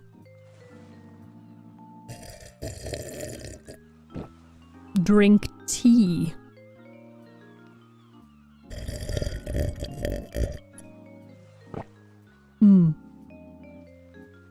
You could lay down and try to take in some sun. I'm afraid you're mistaken. I'm like a beginner pixel artist. If you want, I could DM you my most recent work. Yeah? Yes, heck yes, please, пожалуйста. Принесите мне artwork.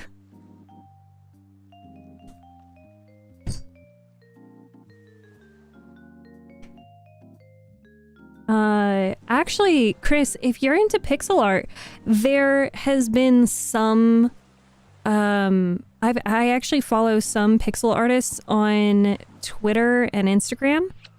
I didn't hear any Spanish yet. Mi buen pelito de pescado. No español? Ava Spaß Принесим Вашас. Что? Извините. Translate.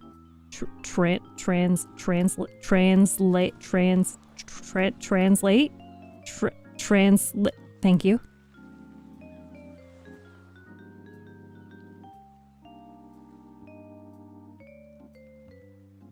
Why is it saying chas? It's chas. It's also saying aga, when I know in terms of grammar that it shouldn't be aga, right?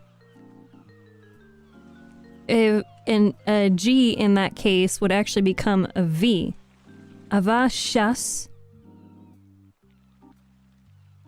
How do you say please in Spanish?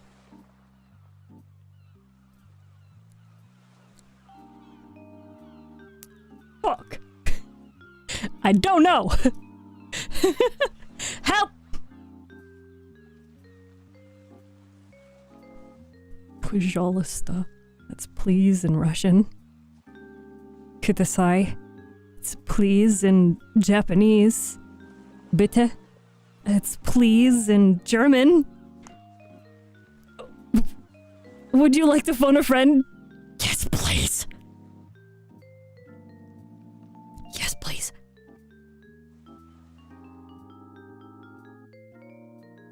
I don't know. See, this is why learning Spanish is so hard for me. I don't know why. Like, anytime someone pop quizzes me, Chris, I'm phoning you. Unless somebody else in the chat wants to give me the answer. Because anytime someone's like, oh, what's this in Spanish? I'm like, suddenly all of the Spanish that I learned has escaped me. Where did it go? I can't find it. Por favor!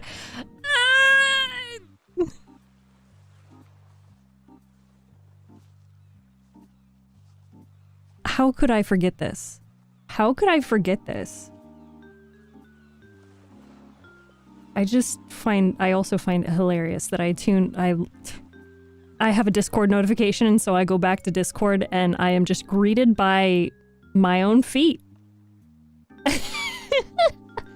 Oh my god, and you even drew the pages and... Wow. You did so well on this.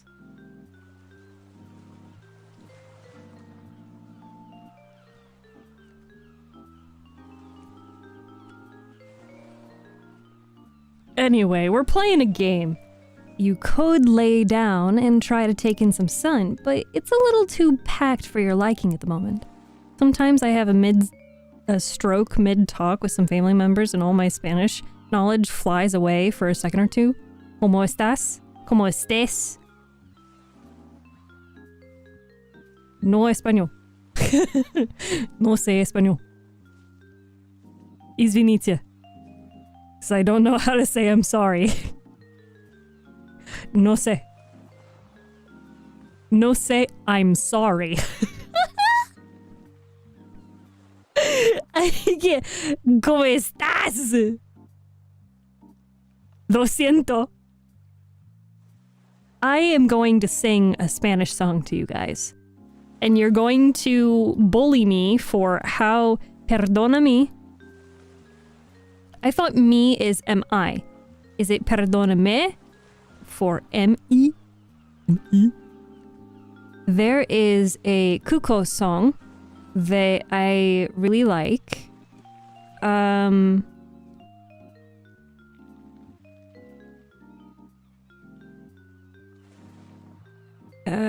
I don't remember what is the title of it though. Lo siento a lot in my past relationship. We know. This is you. It's so real. I can't lie to you for real. Sabes bien que te quiero. Because there's Bossa no sé. Maybe it's lo que quiero. Here, let me go back. Why is it autocorrecting T Mexico? Lo que siento amor de siempre.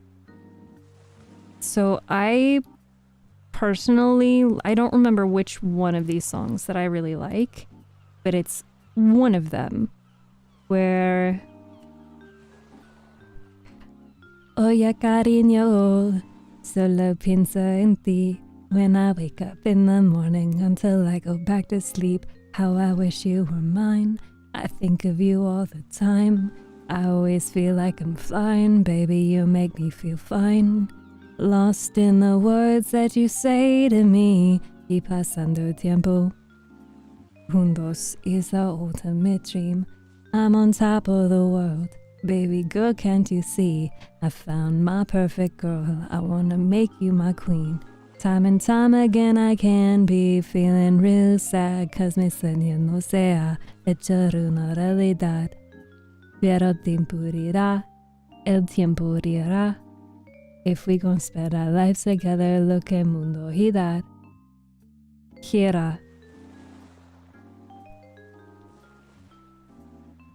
I'm just like, I love this song. It's not in my range though, and so I struggle with it. But I really like the blending of some Spanish and some English. So Bira Timpurira. El Timpurira. We're gonna spend our lives together and loco. En lo que el mundo gira.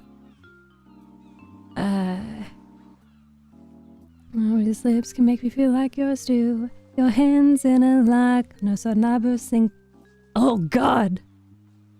Nuestros labios se...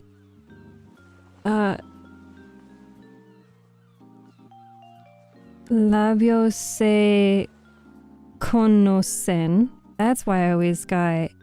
Remember, H in Spanish is not pronounced. It's the J. I've been saying the H instead of J. Nuestros labios se conocen. Nuestra noche es corta pero rosa will be yours. Of you when I'm alone, baby don't trip, I'm coming home. Kick it with me, I don't care if the sun is gone. Baby don't cry when I am gone, promise you're everything I want. This is for you, baby, listen, it's your song. Sin ti mis días son largos y se sienten tan armagos. Can't look forward to my future if it ain't including you. There's also Amor de Siempre, which is just like all español. Cuando veo esos ojos, aquí es donde quiero vivir. So let me grab the link, the Spotify link to this song, and I'll share it in the Twitch chat. The one that I was singing was Lo que siento. But yeah, I used to listen to a lot of Cuco, and Amor de Siempre was one of my favorites. Or maybe you could take a walk along the shore? But you've done that more than enough time in the past few days. Ahi. Ai. Okay. A frustrated sigh leaves your mouth, and you continue to wander aimlessly along while trying to figure out what to do. When all seems lost, two very familiar voices suddenly come into earshot. I cannot believe you're laughing at me right now. What kind of terrible man are you? Hey. Hey, that's no way to talk to someone who treated you to lunch. We'll see if I ever do that again for you, you ungrateful prick. Jean and Wyatt are in an intense conversation about... Well, you're not sure. But that's up to you to find out. You follow their voices to the pier, finding the duo standing a few feet apart and glaring heatedly at each other. Between them is a brutal crime scene splattered all over Wyatt's very expensive-looking leather shoes.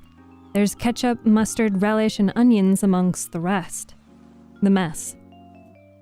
Speaking of, the perpetrator rests in one of Wyatt's hands, completely bare except for a small blob of mustard clinging to the edge of a bun. Jean stares at the hot dog. Oops, sorry, TikTok chat. I gotta put all these pieces back. There you go. Jean stares at the barren hot dog and then the mess. His frustration quickly dissipates, shoulders shaking as he snickers at Wyatt, who looks equally parts faint and ready to wring the sheriff's neck. Would you stop laughing at me? These are one-of-a-kind Saint Raphael monk Double monk strap shoes, you heathen. I have no idea what the combination of words mean, buddy. But hey, at least you didn't get it on your white suit. And don't say I didn't warn you. I told you that was way too many toppings on one dog. Okay, so it turns out they aren't arguing, and here I thought I was going to get front row seats to a wrestling match between a posh businessman and a sheriff. Still, they're an interesting combo. I wonder how they know each other. It just so happens that I'd usually eat this with a fork and knife, so I'm out of my element. I'm pretty damn sure you've only ever eaten these when you're with me. Wyatt scoffs and delicately tries to balance the hot dog in his hand as he searches through his pockets with the other. Oh. He turns his head to the right, spotting you instantly. His pinched scowl smooths out into a suave smile tinged with coy relief as he waves you over. Good afternoon, Steph. Please excuse the mess. You wouldn't happen to have napkins on you by any chance? Hey, Wyatt. Sorry, I've got nothing. Oh, please, don't apologize. I'll get it sorted somehow. Just forget it, buddy. That stuff is never coming off. This isn't my first time with stubborn stains, my dear friend. I've cleaned wine off satin before. Nothing is impossible. He flicks his hair over his shoulder and waltzes over to the hot dog stand, mustard smears and all. Gene rolls his eyes before turning his attention to you. Hey, Steph. We'll get out of your way once that guy cleans himself up. Or at least tries to. Care to join us? I'll get you a hot dog and we can walk along the pier. I know you wouldn't get pissed at me for buying you lunch, unlike someone. You snort as he throws a scowl over his shoulder at Wyatt. That is a very tempting offer. We'll see once Wyatt gets his topping mishap cleared up. Both of you glance over to him, laughing softly at the vendor. Both of you glance over to him, laughing softly at something the vendor said, giving the man a charming smile. He reaches out for the bundle of napkins the man hands him a few moments later, nodding his thanks. Chris, you should be able to send me a friend request. And if not, excuse me, I can send you a friend request. Excuse me.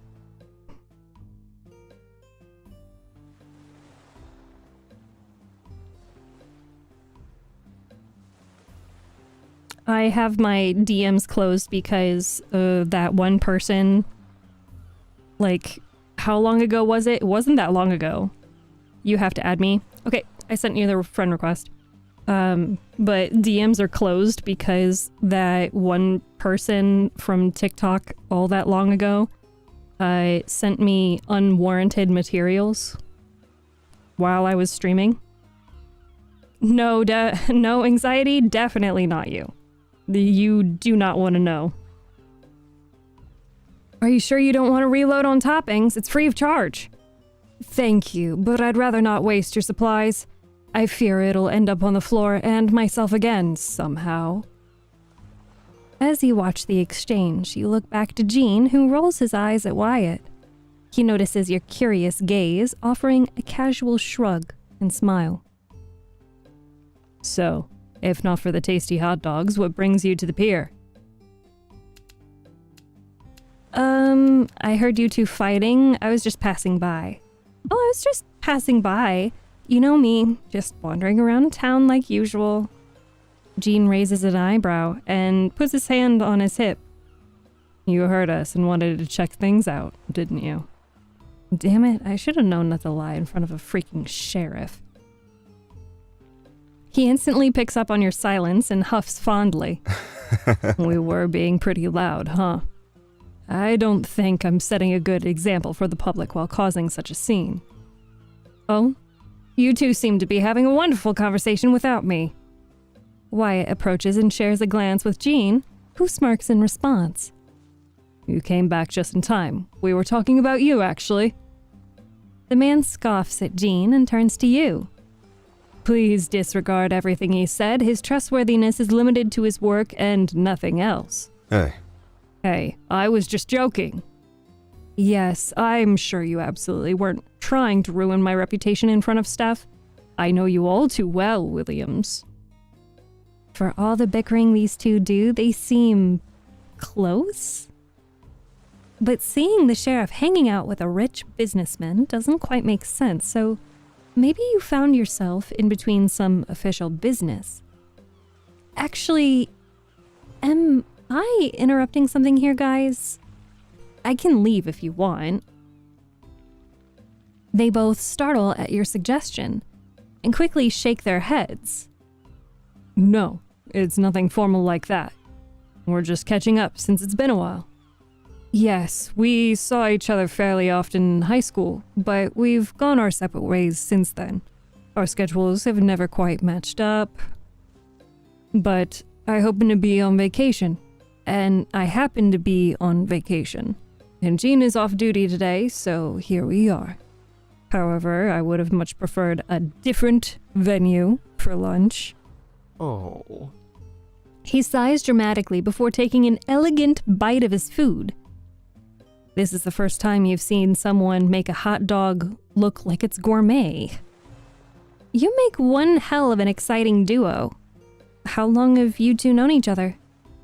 Wyatt and Jean meet each other's gazes. I'd say it's just short of 10 years, perhaps. Give or take, yeah. I stopped counting after a while. Did you two hang out in the same crowd? I honestly can't see that happening, so I've gotta know. I think it should be pretty obvious, Steph. And what is that supposed to mean? Oh, nothing. Ugh, I don't know why I put up with you sometimes. Jean shrugs, briefly sticking his tongue out at Wyatt. The man shakes his head, turning back to you. Ooh!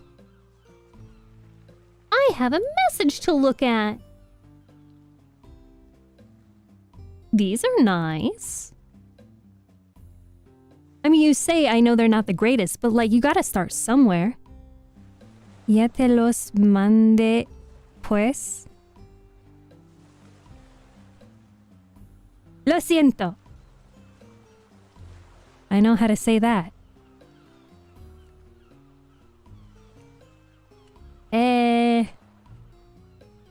I don't even know how to say this.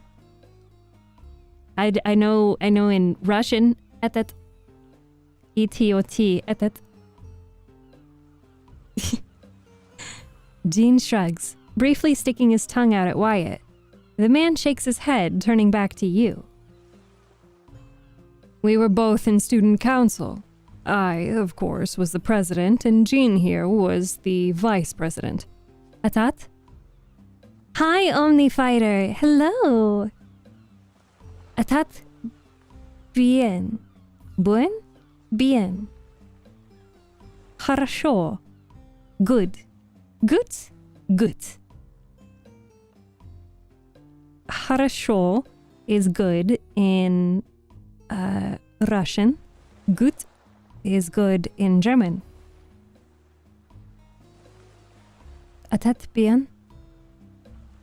It was a triumphant 2 years, and we shaped the student body for the better under my guidance. We were quite the pair, you know. He's making that second part up. The most power we ever had over anything was organizing prom. Sehr gut. Sehr gut. You two seem close. Did you fight when you first met?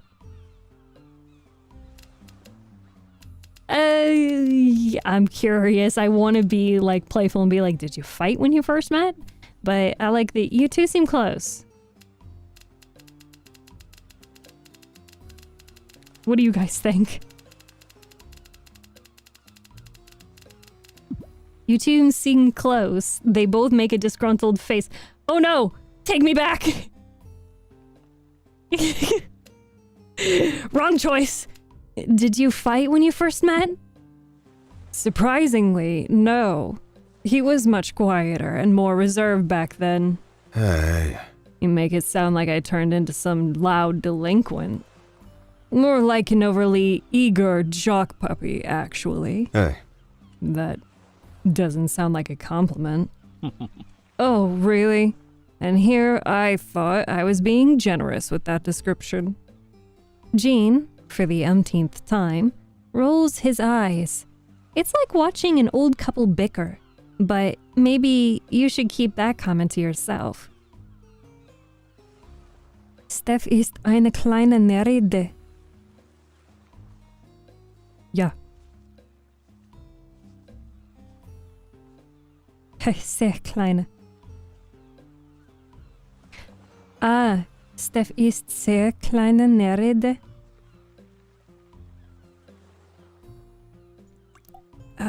I think the word that you're looking for, you have to give me a moment to jog my memory.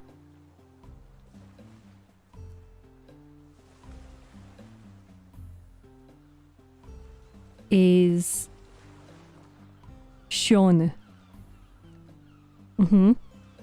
Schöne Frau.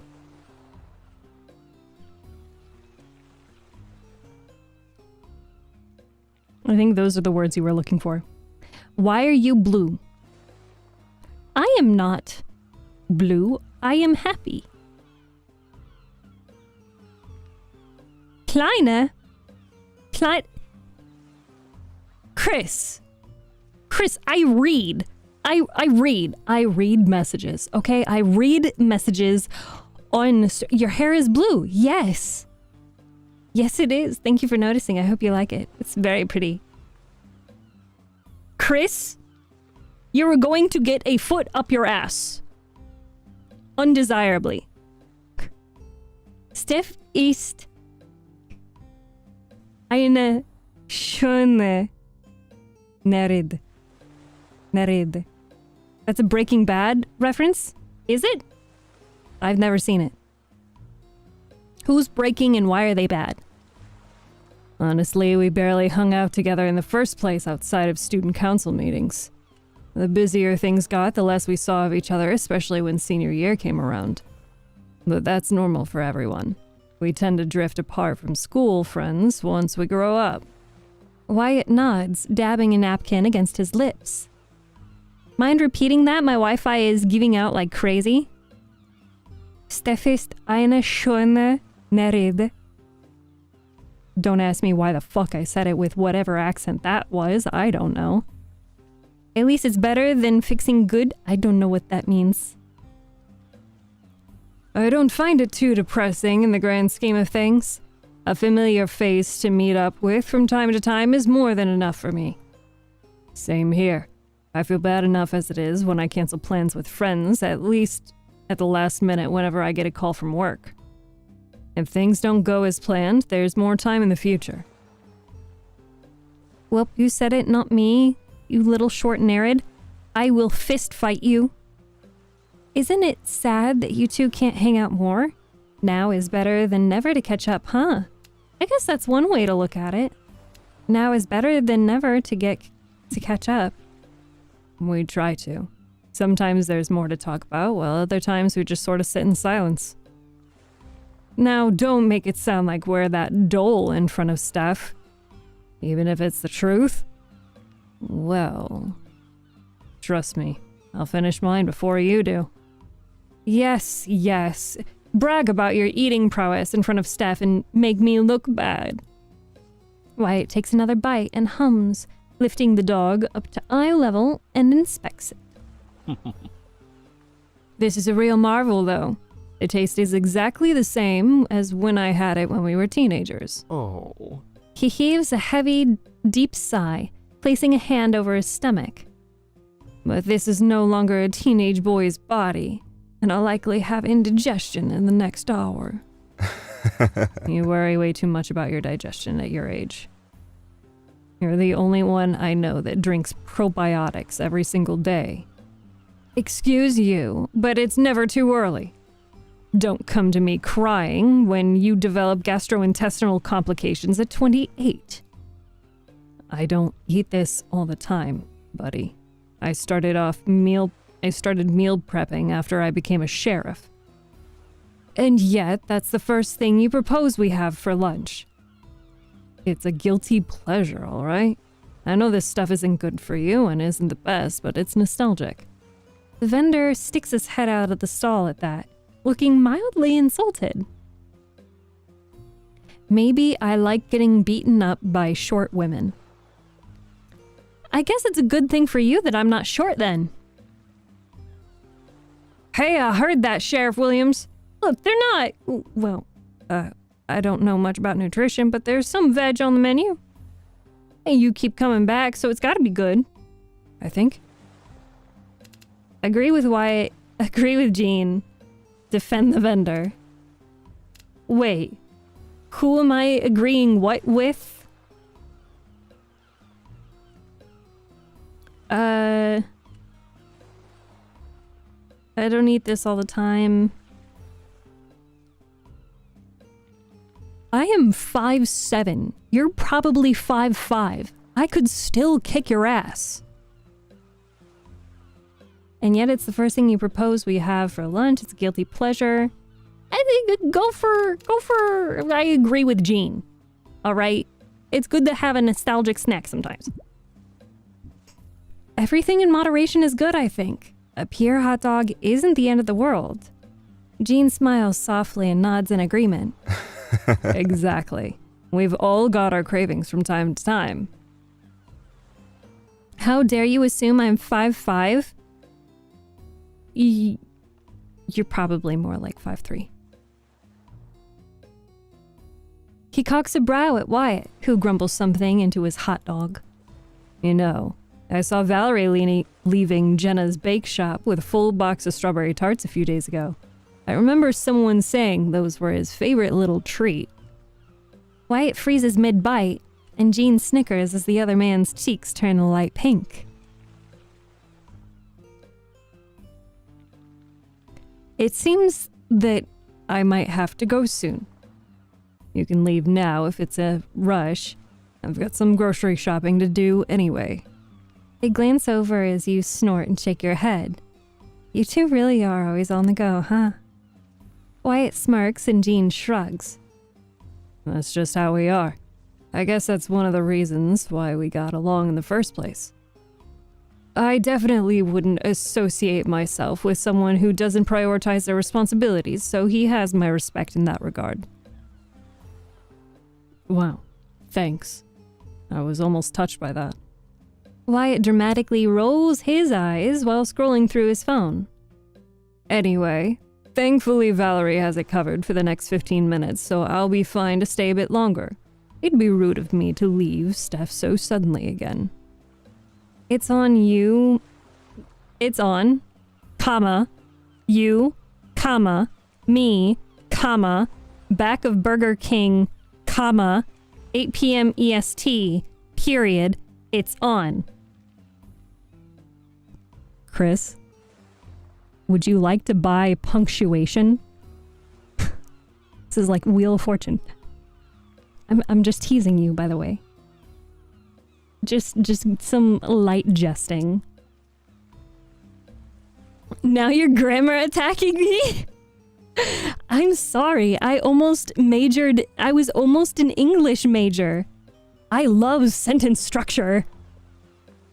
I'm a geek for grammar. Both, honestly, it's all grammar too. Like when I learned Russian grammar, yeah. When I learned Japanese grammar, yeah. English grammar, yeah. Now I'm sad. Wait, no, don't be. I've been robbed of 8 inches in height. Oh, so you're actually 8 inches shorter than 5'3"? How short does that make? I'm kidding. I am so kidding. How tall are you then? I don't do math. Not at this point. It's almost 9 p.m. My brain is frying. I'm just a baby. I'm just messing with you, Chris. I'm just messing with you. I'm sorry. I'm so tired. It's so hot in this room. My voice is starting to hurt.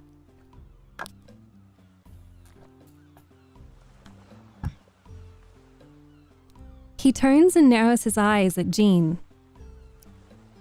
Fish tabachen. Fish stubchen.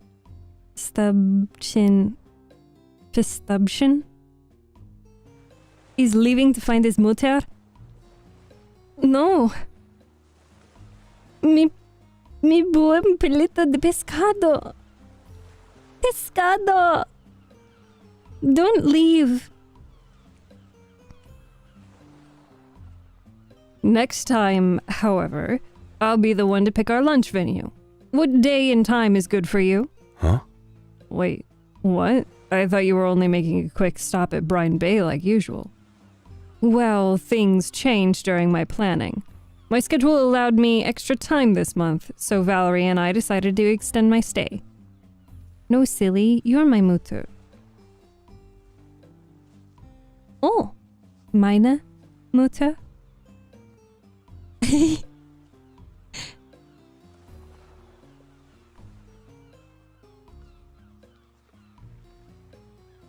I was gonna tease you about grammar again, but I won't.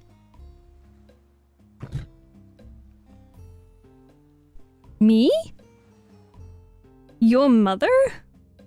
Okay. I'll be here for at least another week, if the rest of this week is too busy for you. That's a surprise. I mean, I'm glad to hear that you're sticking around for longer. Please don't sound too happy about that. Ugh, would it kill you to stop being such a prick sometimes? Oh, but who else would dare speak to the sheriff like this? Jean scowls and Wyatt tucks his phone back into his pants pocket. But like I said, we should have time to meet again if you're not too busy. I honestly don't care. It makes you hotter since you're a tsundere. What is the difference between yandere and tsundere? Is yandere that they would kill anyone who gets near you? Or that they would kill the love interest? At one point I knew, and now I don't know. I'm sure I can find a day. Wonderful. If I can't get to your message, feel free to send one to Valerie and she'll notify me. Yeah, who should I have take your messages, huh? My deputies are busy enough as it is. Yandere will kill tsundere teases.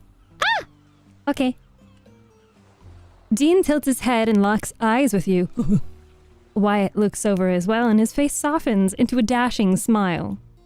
Dean's lips pull into a teasing smirk and your heart flutters at the warmth in his and Wyatt's gazes. Why are you both looking at me this way? Maybe you can help me out with that, Steph? It might be the afternoon sun bearing down in its full force on you, but you're feeling awkwardly hot right now. Yeah. Sure. Your voice cracks slightly at the end, and both men laugh softly in response. Aw, that was it? You aren't... Where was the rest of the riz happening, you know? Okay. I'm gonna run to the bathroom. I'll be back.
have returned, and you have been warned.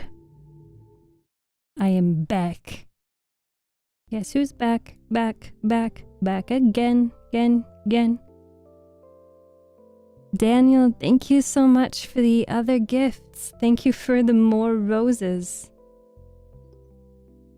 Hi, back. I'm Daniel. Hi, Daniel. What took you so long? Bathroom.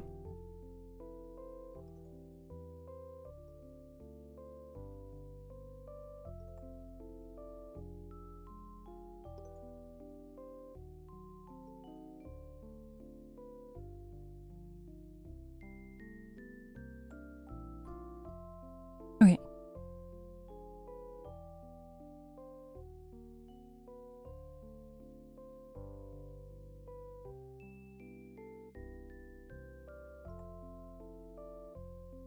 Mutti, es tut mir leid, Mutti. Es tut mir fein. Es tut dir gut. Mir frei. Okay, we'll play a little bit more until the end of the night. Did you remember to wash your hands?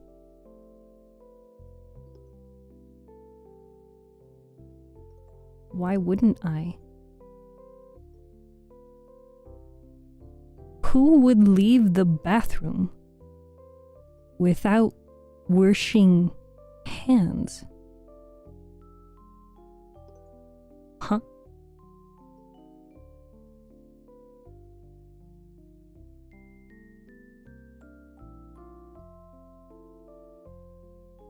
That's actually something that is super mega gross when I'm in the office working. And we could go again back to the beach. Jesus Christ, we would spend literally morning, afternoon, and evening on the beach. That's crazy. When I'm in the office and people don't wash their hands in the bath, I'm just it's so gross, man. Okay, we've got Kevin and we've got Kai. They're the playful, mischievous personalities, and I just don't get along well. I don't feel like I blend in with those. So we're gonna go hang out with Vince. Because the amount of time you took don't add up to a proper time washing hands. Actually, washing your hands only needs 20 seconds of thorough lathering, and I have a very lathering soap that I like, that is rose scented, and I really like it. So I have lathered quite adequately. So this might be a new low. Not because of anything particularly egregious, mind, but when you were thinking to yourself in the lobby of the Coral Inn about how your evening schedule was empty, you weren't expecting Dante to be the one to fill it. Not that he's even here. Dante didn't come out with you for this excursion to the shore, but he did give you a list of supplies that you needed to bring back under threat of not having a tiny bottle of shampoo to shower with later. Well, that, and a bunch of other things that he apparently needs. A new hairbrush? Seriously, his hair straight up defies gravity. What does he need a new hairbrush for?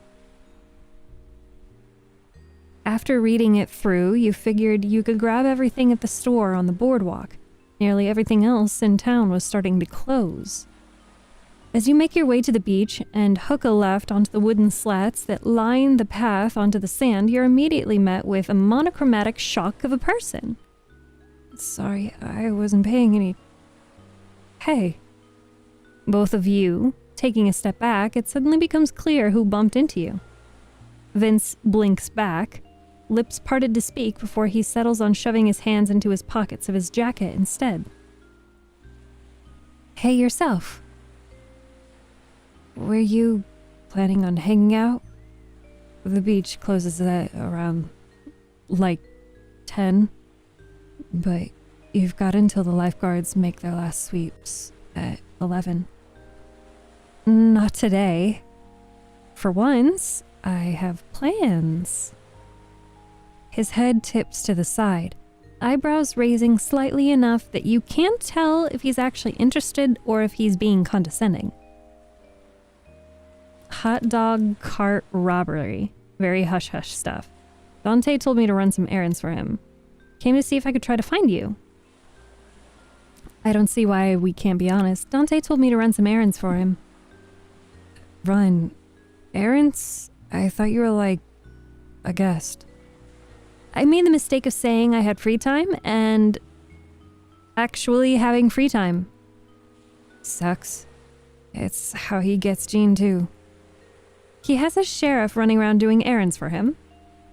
Most of the town does. Jean's not very good at saying no. I'll keep that in mind. Are you heading back home? Yeah, I, had a busy day of thinking. About? Dinner. Beach stuff. I was watching the surfers for most of the afternoon, but there aren't, the waves aren't as good, so not as many people to see. Surfing, huh? Should it be surprising to hear that he's interested in it? It's easy to picture him out here with the sand and sun, despite the whole pale goth vibe he's got going for him. But somehow trying to imagine him in conjunction with a surfer culture? The puzzle is easy? Do you want a puzzle that isn't easy? I can give you a puzzle that isn't easy.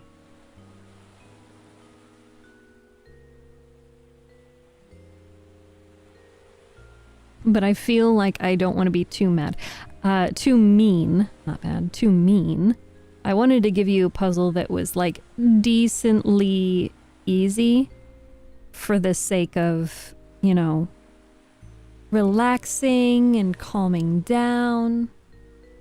Not using your brain.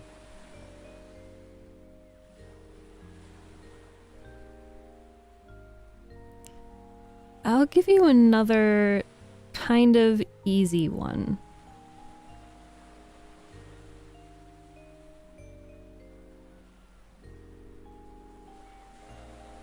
Let's see, most popular puzzles.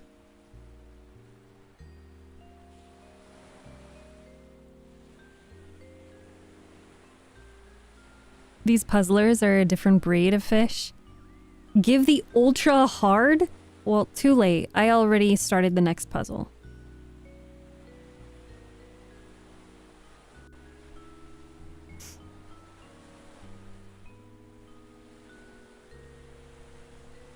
A rockin' bra, like bruh, from him might give you a heart attack. Righteous. What? Nothing. I didn't know you were into surfing. What other secret talents are you hiding beneath that hoodie? Nothing much. Does housework count? You're still here? Yeah! Hi, Rostar. Considering I know some people who can't work a washing machine, I'd say so. Yeah. Then I'm a triple threat, I guess. I used to be... I guess I still kinda am.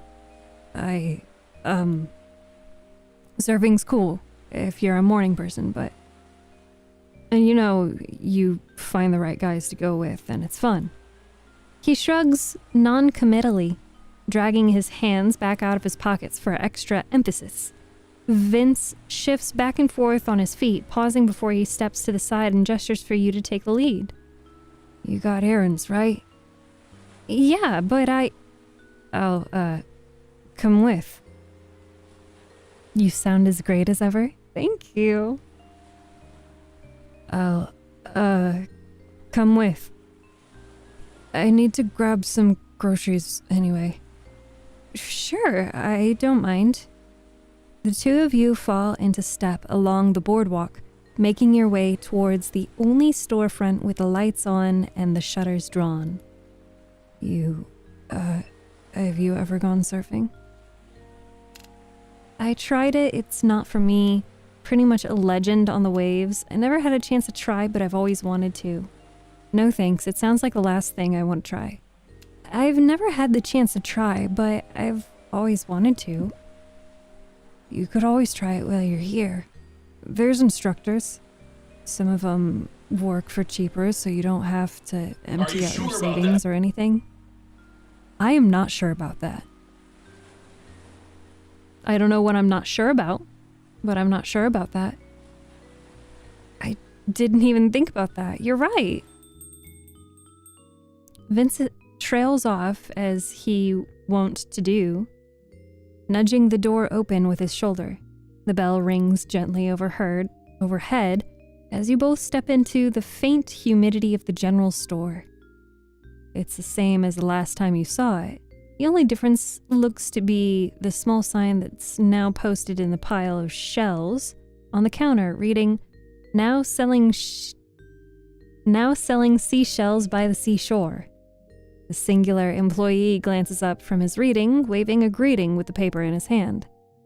Back again. Did you forget something last time you were here? He grins impishly, but thankfully leaves it at that before he offers a nod in Vince's direction. He returns it with his usual calm energy. You take another look at your list and orient yourself to the aisles, Vince already having quietly disappeared into a farther corner of the store. Nothing entirely new. Vince would go where he went, and you'd find him later. One item after the next enters your basket as you find the things on Dante's list. Most of it is thankfully congregated in one particular section of the store, though why are the shampoo and conditioner stored next to the peanut butter? And multiple types of peanut butter at that. You can't really make sense of the organization, but maybe that's part of the appeal. No wonder this was the state you found Jean in. So many coffee blends, all of which seem to have remarkably been sold in the day since, considering their absence. You find everything? You nearly jump out of your skin at the sound of his voice, and Vince holds up his hands in mutual surrender, the glass bottles in one of his cardboard crates clinking together. Sorry, I didn't mean to. I'm fine. I just need to start my heart again. I wasn't that loud. Apologetic as he is, as he says he is, Vince still smiles a little too widely at having startled you. Outside of the crate, you spy his arms laden with any number of frozen goods, a handful of single-serving calzones and TV dinners, with a single bundle of spinach laid across them. He'd clearly found everything he was looking for. Yeah, pretty much. I was just finishing up. Thoughts? Orchid vanilla or cinnamon hazelnut? Is there a difference? I mean, a little? Carefully setting your basket down, you twist open one of the caps of the shampoo and tilt it toward him. Vince leans in, but you feel his warm breath against the backs of your fingers. His lashes lower and he's unguarded, actually, for the first time since you've met him. Eye bags aside, he is... Okay, and the other one? Right. Focus. You close the first, then open the second, and he pauses to consider. Cinnamon hazelnut. Cinnamon hazelnut it is. The other bottles are replaced on the shelf, and the two of you make your way to the counter to pay. Before long, you're both back out the door with bags in hand. You hadn't been inside long, but it looks like the last of the afternoons already passed you by along with the sunset. The sky has darkened some, but with summer still here, you doubt you'd see it get to actual nighttime before you walked back to the inn. Do you want to try it? Huh? You glance at him from the corner of your eye, and Vince looks back with a carefully pieced together look of indifference, lips pinching together from how tense he is. Try what? Surfing. Or, paddleboarding. Anything. With me. A stellar non sequitur from Vince. He must have been waiting to continue the conversation from before you'd even gone inside. But seriously, he could have just kept talking while we were in the store. Sure, name the time and place. Oh, Vince, I don't really think, maybe. Not a chance. Sure, name the time and place. Seriously? All right. It's just, I think you'd like it. And it's not at all because you want someone to go with you? Maybe it's that too. I was just thinking. I used to do all kinds of shit with Drew, but it's complicated, his silence says. Don't be friendly with him. He killed a big fish and hung it on the wall. What are you talking about? Vince didn't do that. If you're talking about the general store that we were just in, he has nothing to do with that. He looks down again, half chewing on his lip as the two of you keep walking across sandy wood. Waves rush nearby, crashing soft on the shore as if to encourage him to keep going.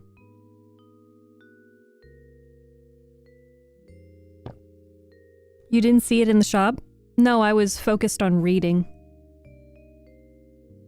You haven't met a Drew in your short time at Brine Bay, but you did know an Andrew. Vince sighs, bags in his hands as he crosses his arms behind him. His eyes go back toward the sky in a familiar search for something else to look at, as he decides how to say what he wants. I'm calling it exposure therapy, something like that. I haven't stepped into the water since, I don't know, I was like 17, but I used to like it. It was a whole thing that I'm not really going to get into, but I'm trying to do things like that again.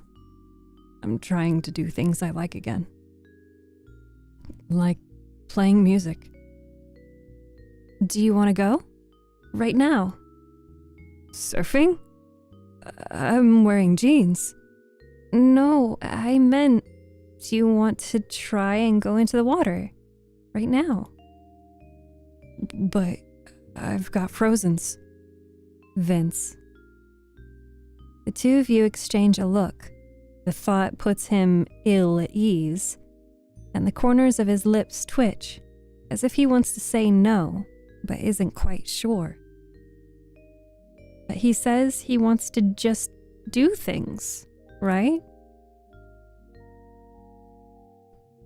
Yeah. Okay. Yeah. You know what? Fuck it. Let's go right now. His typically somber eyes brighten, and the two of you go from a slow walk to a dash across the sand, laughter bubbling up to the surface in between the clinks of bottles and the bump crush of shampoo bottles against their hairbrush packaging. As you feel your feet start to sink into the sand and the cold of the Pacific laps at your ankles, you realize that there isn't anyone standing beside you. You turn back, the sea breeze whipping past the hem of your clothes fluttering. Vince stands there on the precipice of something new, the edge of the shore and the water, the delight and enthusiasm suddenly absent, as every muscle in his body seems to grow tense. He draws a deep breath, then takes his first cautious step out into the unknown. Vince doesn't remember to roll up his pants, but you hardly think it matters to a guy that says he's been afraid of the ocean since he was a teenager. Each step is slow, but he makes his way to you, confidence suspended somewhere in the sky, the sea, and you. This is so much colder than I remember. How are you feeling, though? Good? Bad? We're only like shin deep, but... He turns his gaze out towards the ocean, watching as the waves roll in from another shore. I haven't even gotten this far in years. I don't even know why it felt...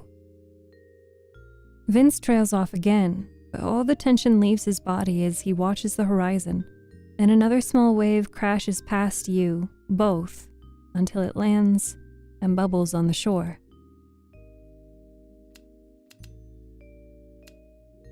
Take his hand so he doesn't fall. While the current isn't strong here, you know that the way the ocean moves, sand, means that it'll literally pull the rug right from under Vince. You reach for his hand, fingers brushing up against his, and Vince startles, nearly jerking it right out of your grasp until he realizes. His gaze lowers, sunset blush on his cheeks, as he relaxes a closed fist into an open hand. I'm not going to fall. Just making sure. He doesn't say anything else, but the little smile says more than any words could as he gently curls his fingers around yours. We're going to be dripping on the way back. That's what Dante gets for making me run his errands. He snorts, shaking his head and sending stray water droplets flying. Vince turns his head in your direction again, his expression softening. What are we doing here? Seriously. You shrug. The two of you were just out in the water on a whim. Isn't it too late to ask that? Vince snorts, water flicking from his hands as a summer breeze sweeps by, warm and inviting, as if to tell you both to stay longer. Beats me. I've been making it up every day since I got here. You don't worry about wasting time? Dude, honestly, I've got nothing but. He doesn't say anything else, just smiling to himself. The two of you enjoy the rest of the evening sun until it starts to get too cold for you to keep wading around in the water.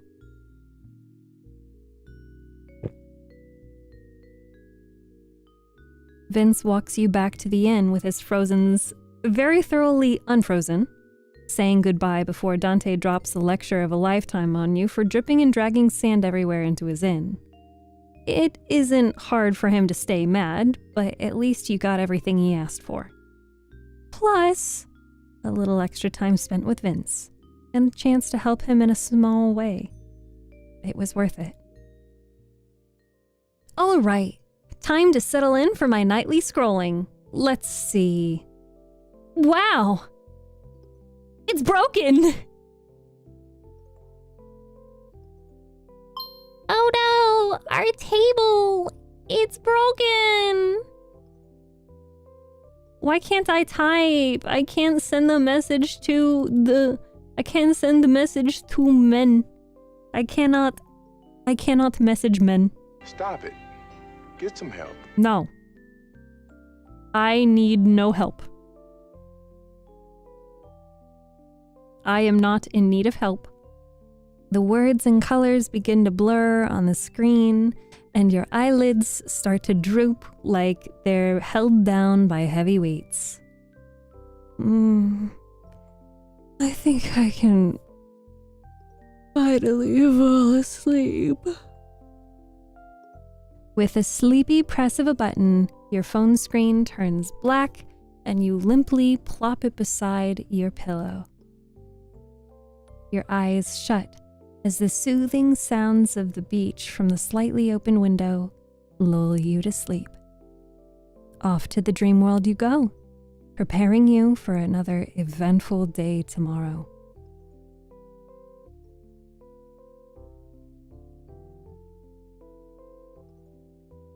Okay, so we've got Saturday evening, Sunday evening, Tuesday afternoon, Tuesday night.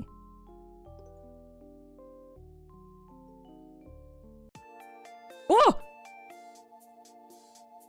There's no way I'm gonna read that in time. Okay, so this is just reviewing the story. A knife. Yeah, a nice 7 interesting men.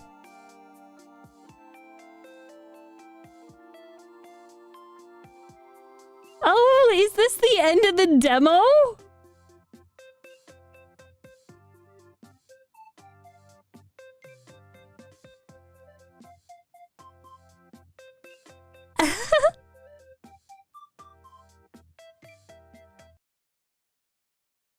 No, it's the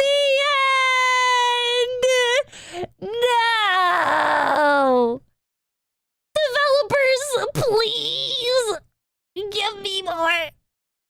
Thank you so much for playing our demo. We sincerely hope you enjoyed it, and we'd love to hear any feedback you have. You can join our Discord server or check out our socials to be kept updated. We also have a Kickstarter to help us make the full game. Please consider supporting us by spreading the word or even donating if you're looking to grab some merch. We hope to see you back in Brine Bay again soon, Steph.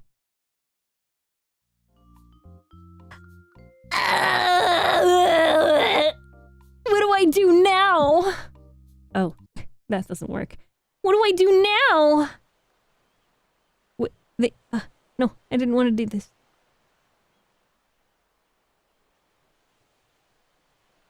Well, yes, quit.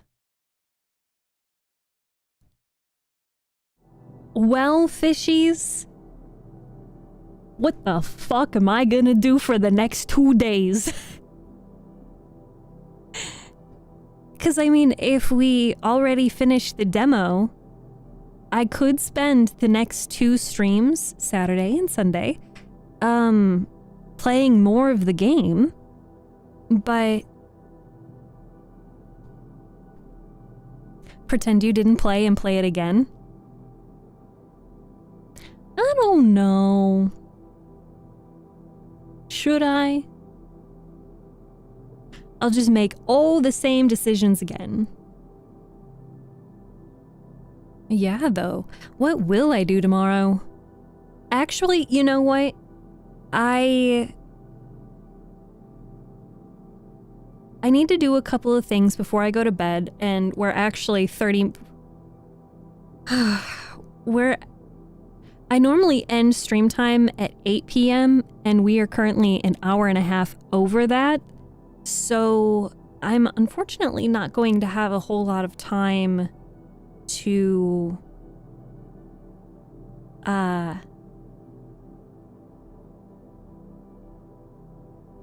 Excuse me. I'm not going to have a whole lot of time to think about what I want to do for stream tomorrow, which is a little bit of a problem. However, there were some things that I was thinking up today that maybe tomorrow and Sunday we can just do a lot of recording, and stream just gets the behind the scenes look. I need to edit a video and then mark the timestamps.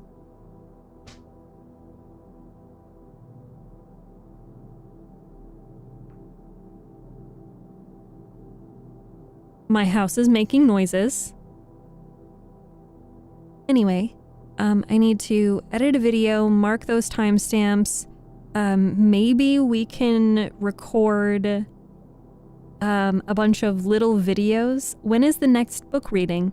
That I am not too sure I have an answer for, because I do have to be very aware of the possibility of copyright infringement, and I don't want to get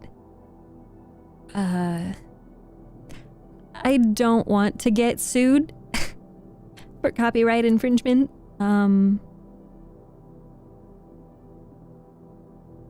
It's kind of, you know, that's kind of a problem. So perhaps we will record some public domain short stories. If I do read a book soon, it will probably be public domain. If you guys have book recommendations, or if there's like a specific scene in a book that you want me to read, I can make little clips of me reading books. It depends. I'm not too well tuned in to the copyright. Yes, copyright for reading books, because you don't own the idea. Also, the demo felt so short. The demo is 6 to 12 hours, depending on if you go back and you play more. So I know with music, if so we didn't actually play for 12 hours Pro Self Love. If anything, we probably did meet that. Let's see, we've been live 3 hours. Yesterday was a little less than 2 hours, and the stream before that was maybe 90 minutes, and that's being generous. So I actually went through it pretty fast. It took me less than 6 hours, I think. I can't forget that one 10-hour stream. I think we did a 10-hour stream, well, 9.5-hour stream for my birthday marathon. Shows how timeless you are. Oh, thank you. I love your voice and the clarity. You add so much to stories. Thank you. It does make me wonder, though, what stories can I read? So if you are asking, like Gam, about copyright infringement for reading books, yes. If you are reading or something that is not original from you, if I am not reading something with copyright permission, or something that I made, I could get sued for copyright infringement. So my YouTube channel is currently a very large liability. And I've actually already had to take down an entire book series because I was given a copyright strike from someone who represents one of the authors of the books that I read. So these things happen. They do. Oh, sorry. Let me fix the TikTok perspective. There we go. Sorry. So, yes, if I want to read something, it would probably be good to do some public domain stuff. If I don't do some public domain stuff, there are scripts and stuff on like Reddit that we could do like an ASMR like roleplay thing. I don't know. I have no idea, guys.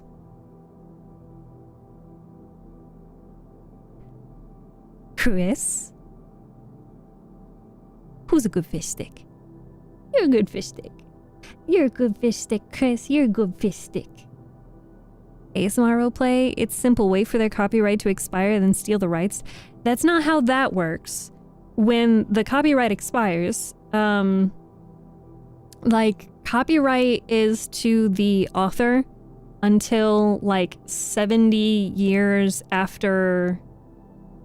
until it's like, what is it, 70 years old, 100 years old, something like that. Do you have permission for using English symbols? There's no any copyright on it too. English symbols? You're talking about letters?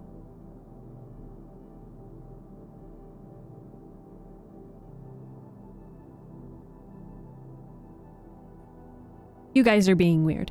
So there's a couple of things that I've thought about doing. I'm curious, would you guys be interested in kind of a behind the scenes stream where you just get to listen and like be part of me recording a lot of stuff that will eventually go up on YouTube or TikTok or Instagram? Does that sound interesting to you guys? Books copyrighted from 78 onward are author's life plus 70 years. Hi, Angamon-chan. Yeah? That sounds fun. I actually have a list in front of me. I don't want to give it away for you guys though, because I want this stuff to be like a surprise. But I have a very long list of things that I would like to record. As like nice things to add to the TikTok feed, you know? Think of if you've ever been scrolling and you come across a post that says don't forget to take your medicine, or don't forget to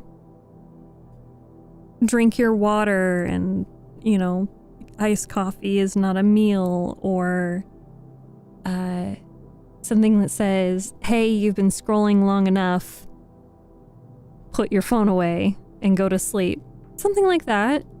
I think that those would be a really nice, like, cute addition to the feed. Because again, it leans on my voice, right?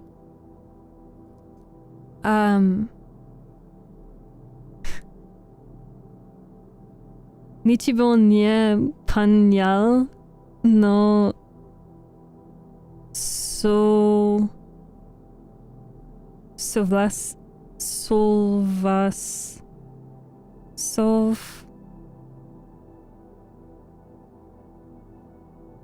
Saglasen?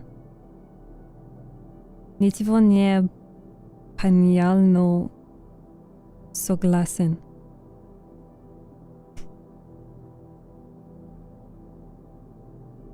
You know what is a meal? Your compliments. Hydrate and stuff. Or a compliment for a day? Yes. What did you say about my wife? That she is looking beautiful today. And I think that she deserves a dessert. And maybe some extra cuddles. And don't forget to refill her water before bed.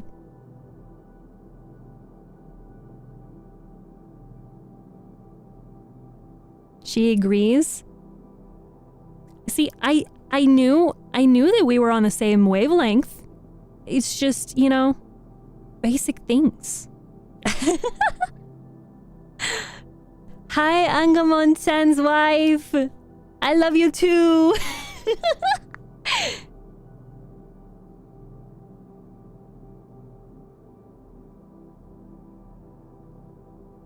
You know it is a meal, your compliments. Oh. Makes me think of Jose Jalapeno on a steak. Yeah. Fall to your knees, mere fishies, for I am a fish. Steak. Okay. My dearest, loveliest, beautifulest fishies. It is time to end stream. I do have to go to bed, but fear not. I will be back again tomorrow. Got cat hair on my face. I will be back again tomorrow. And I am anticipating that tomorrow and Sunday will actually be longer streams than you guys are used to. Yes, I'm sorry. I'm sorry. I do need to end stream. I have to go eat.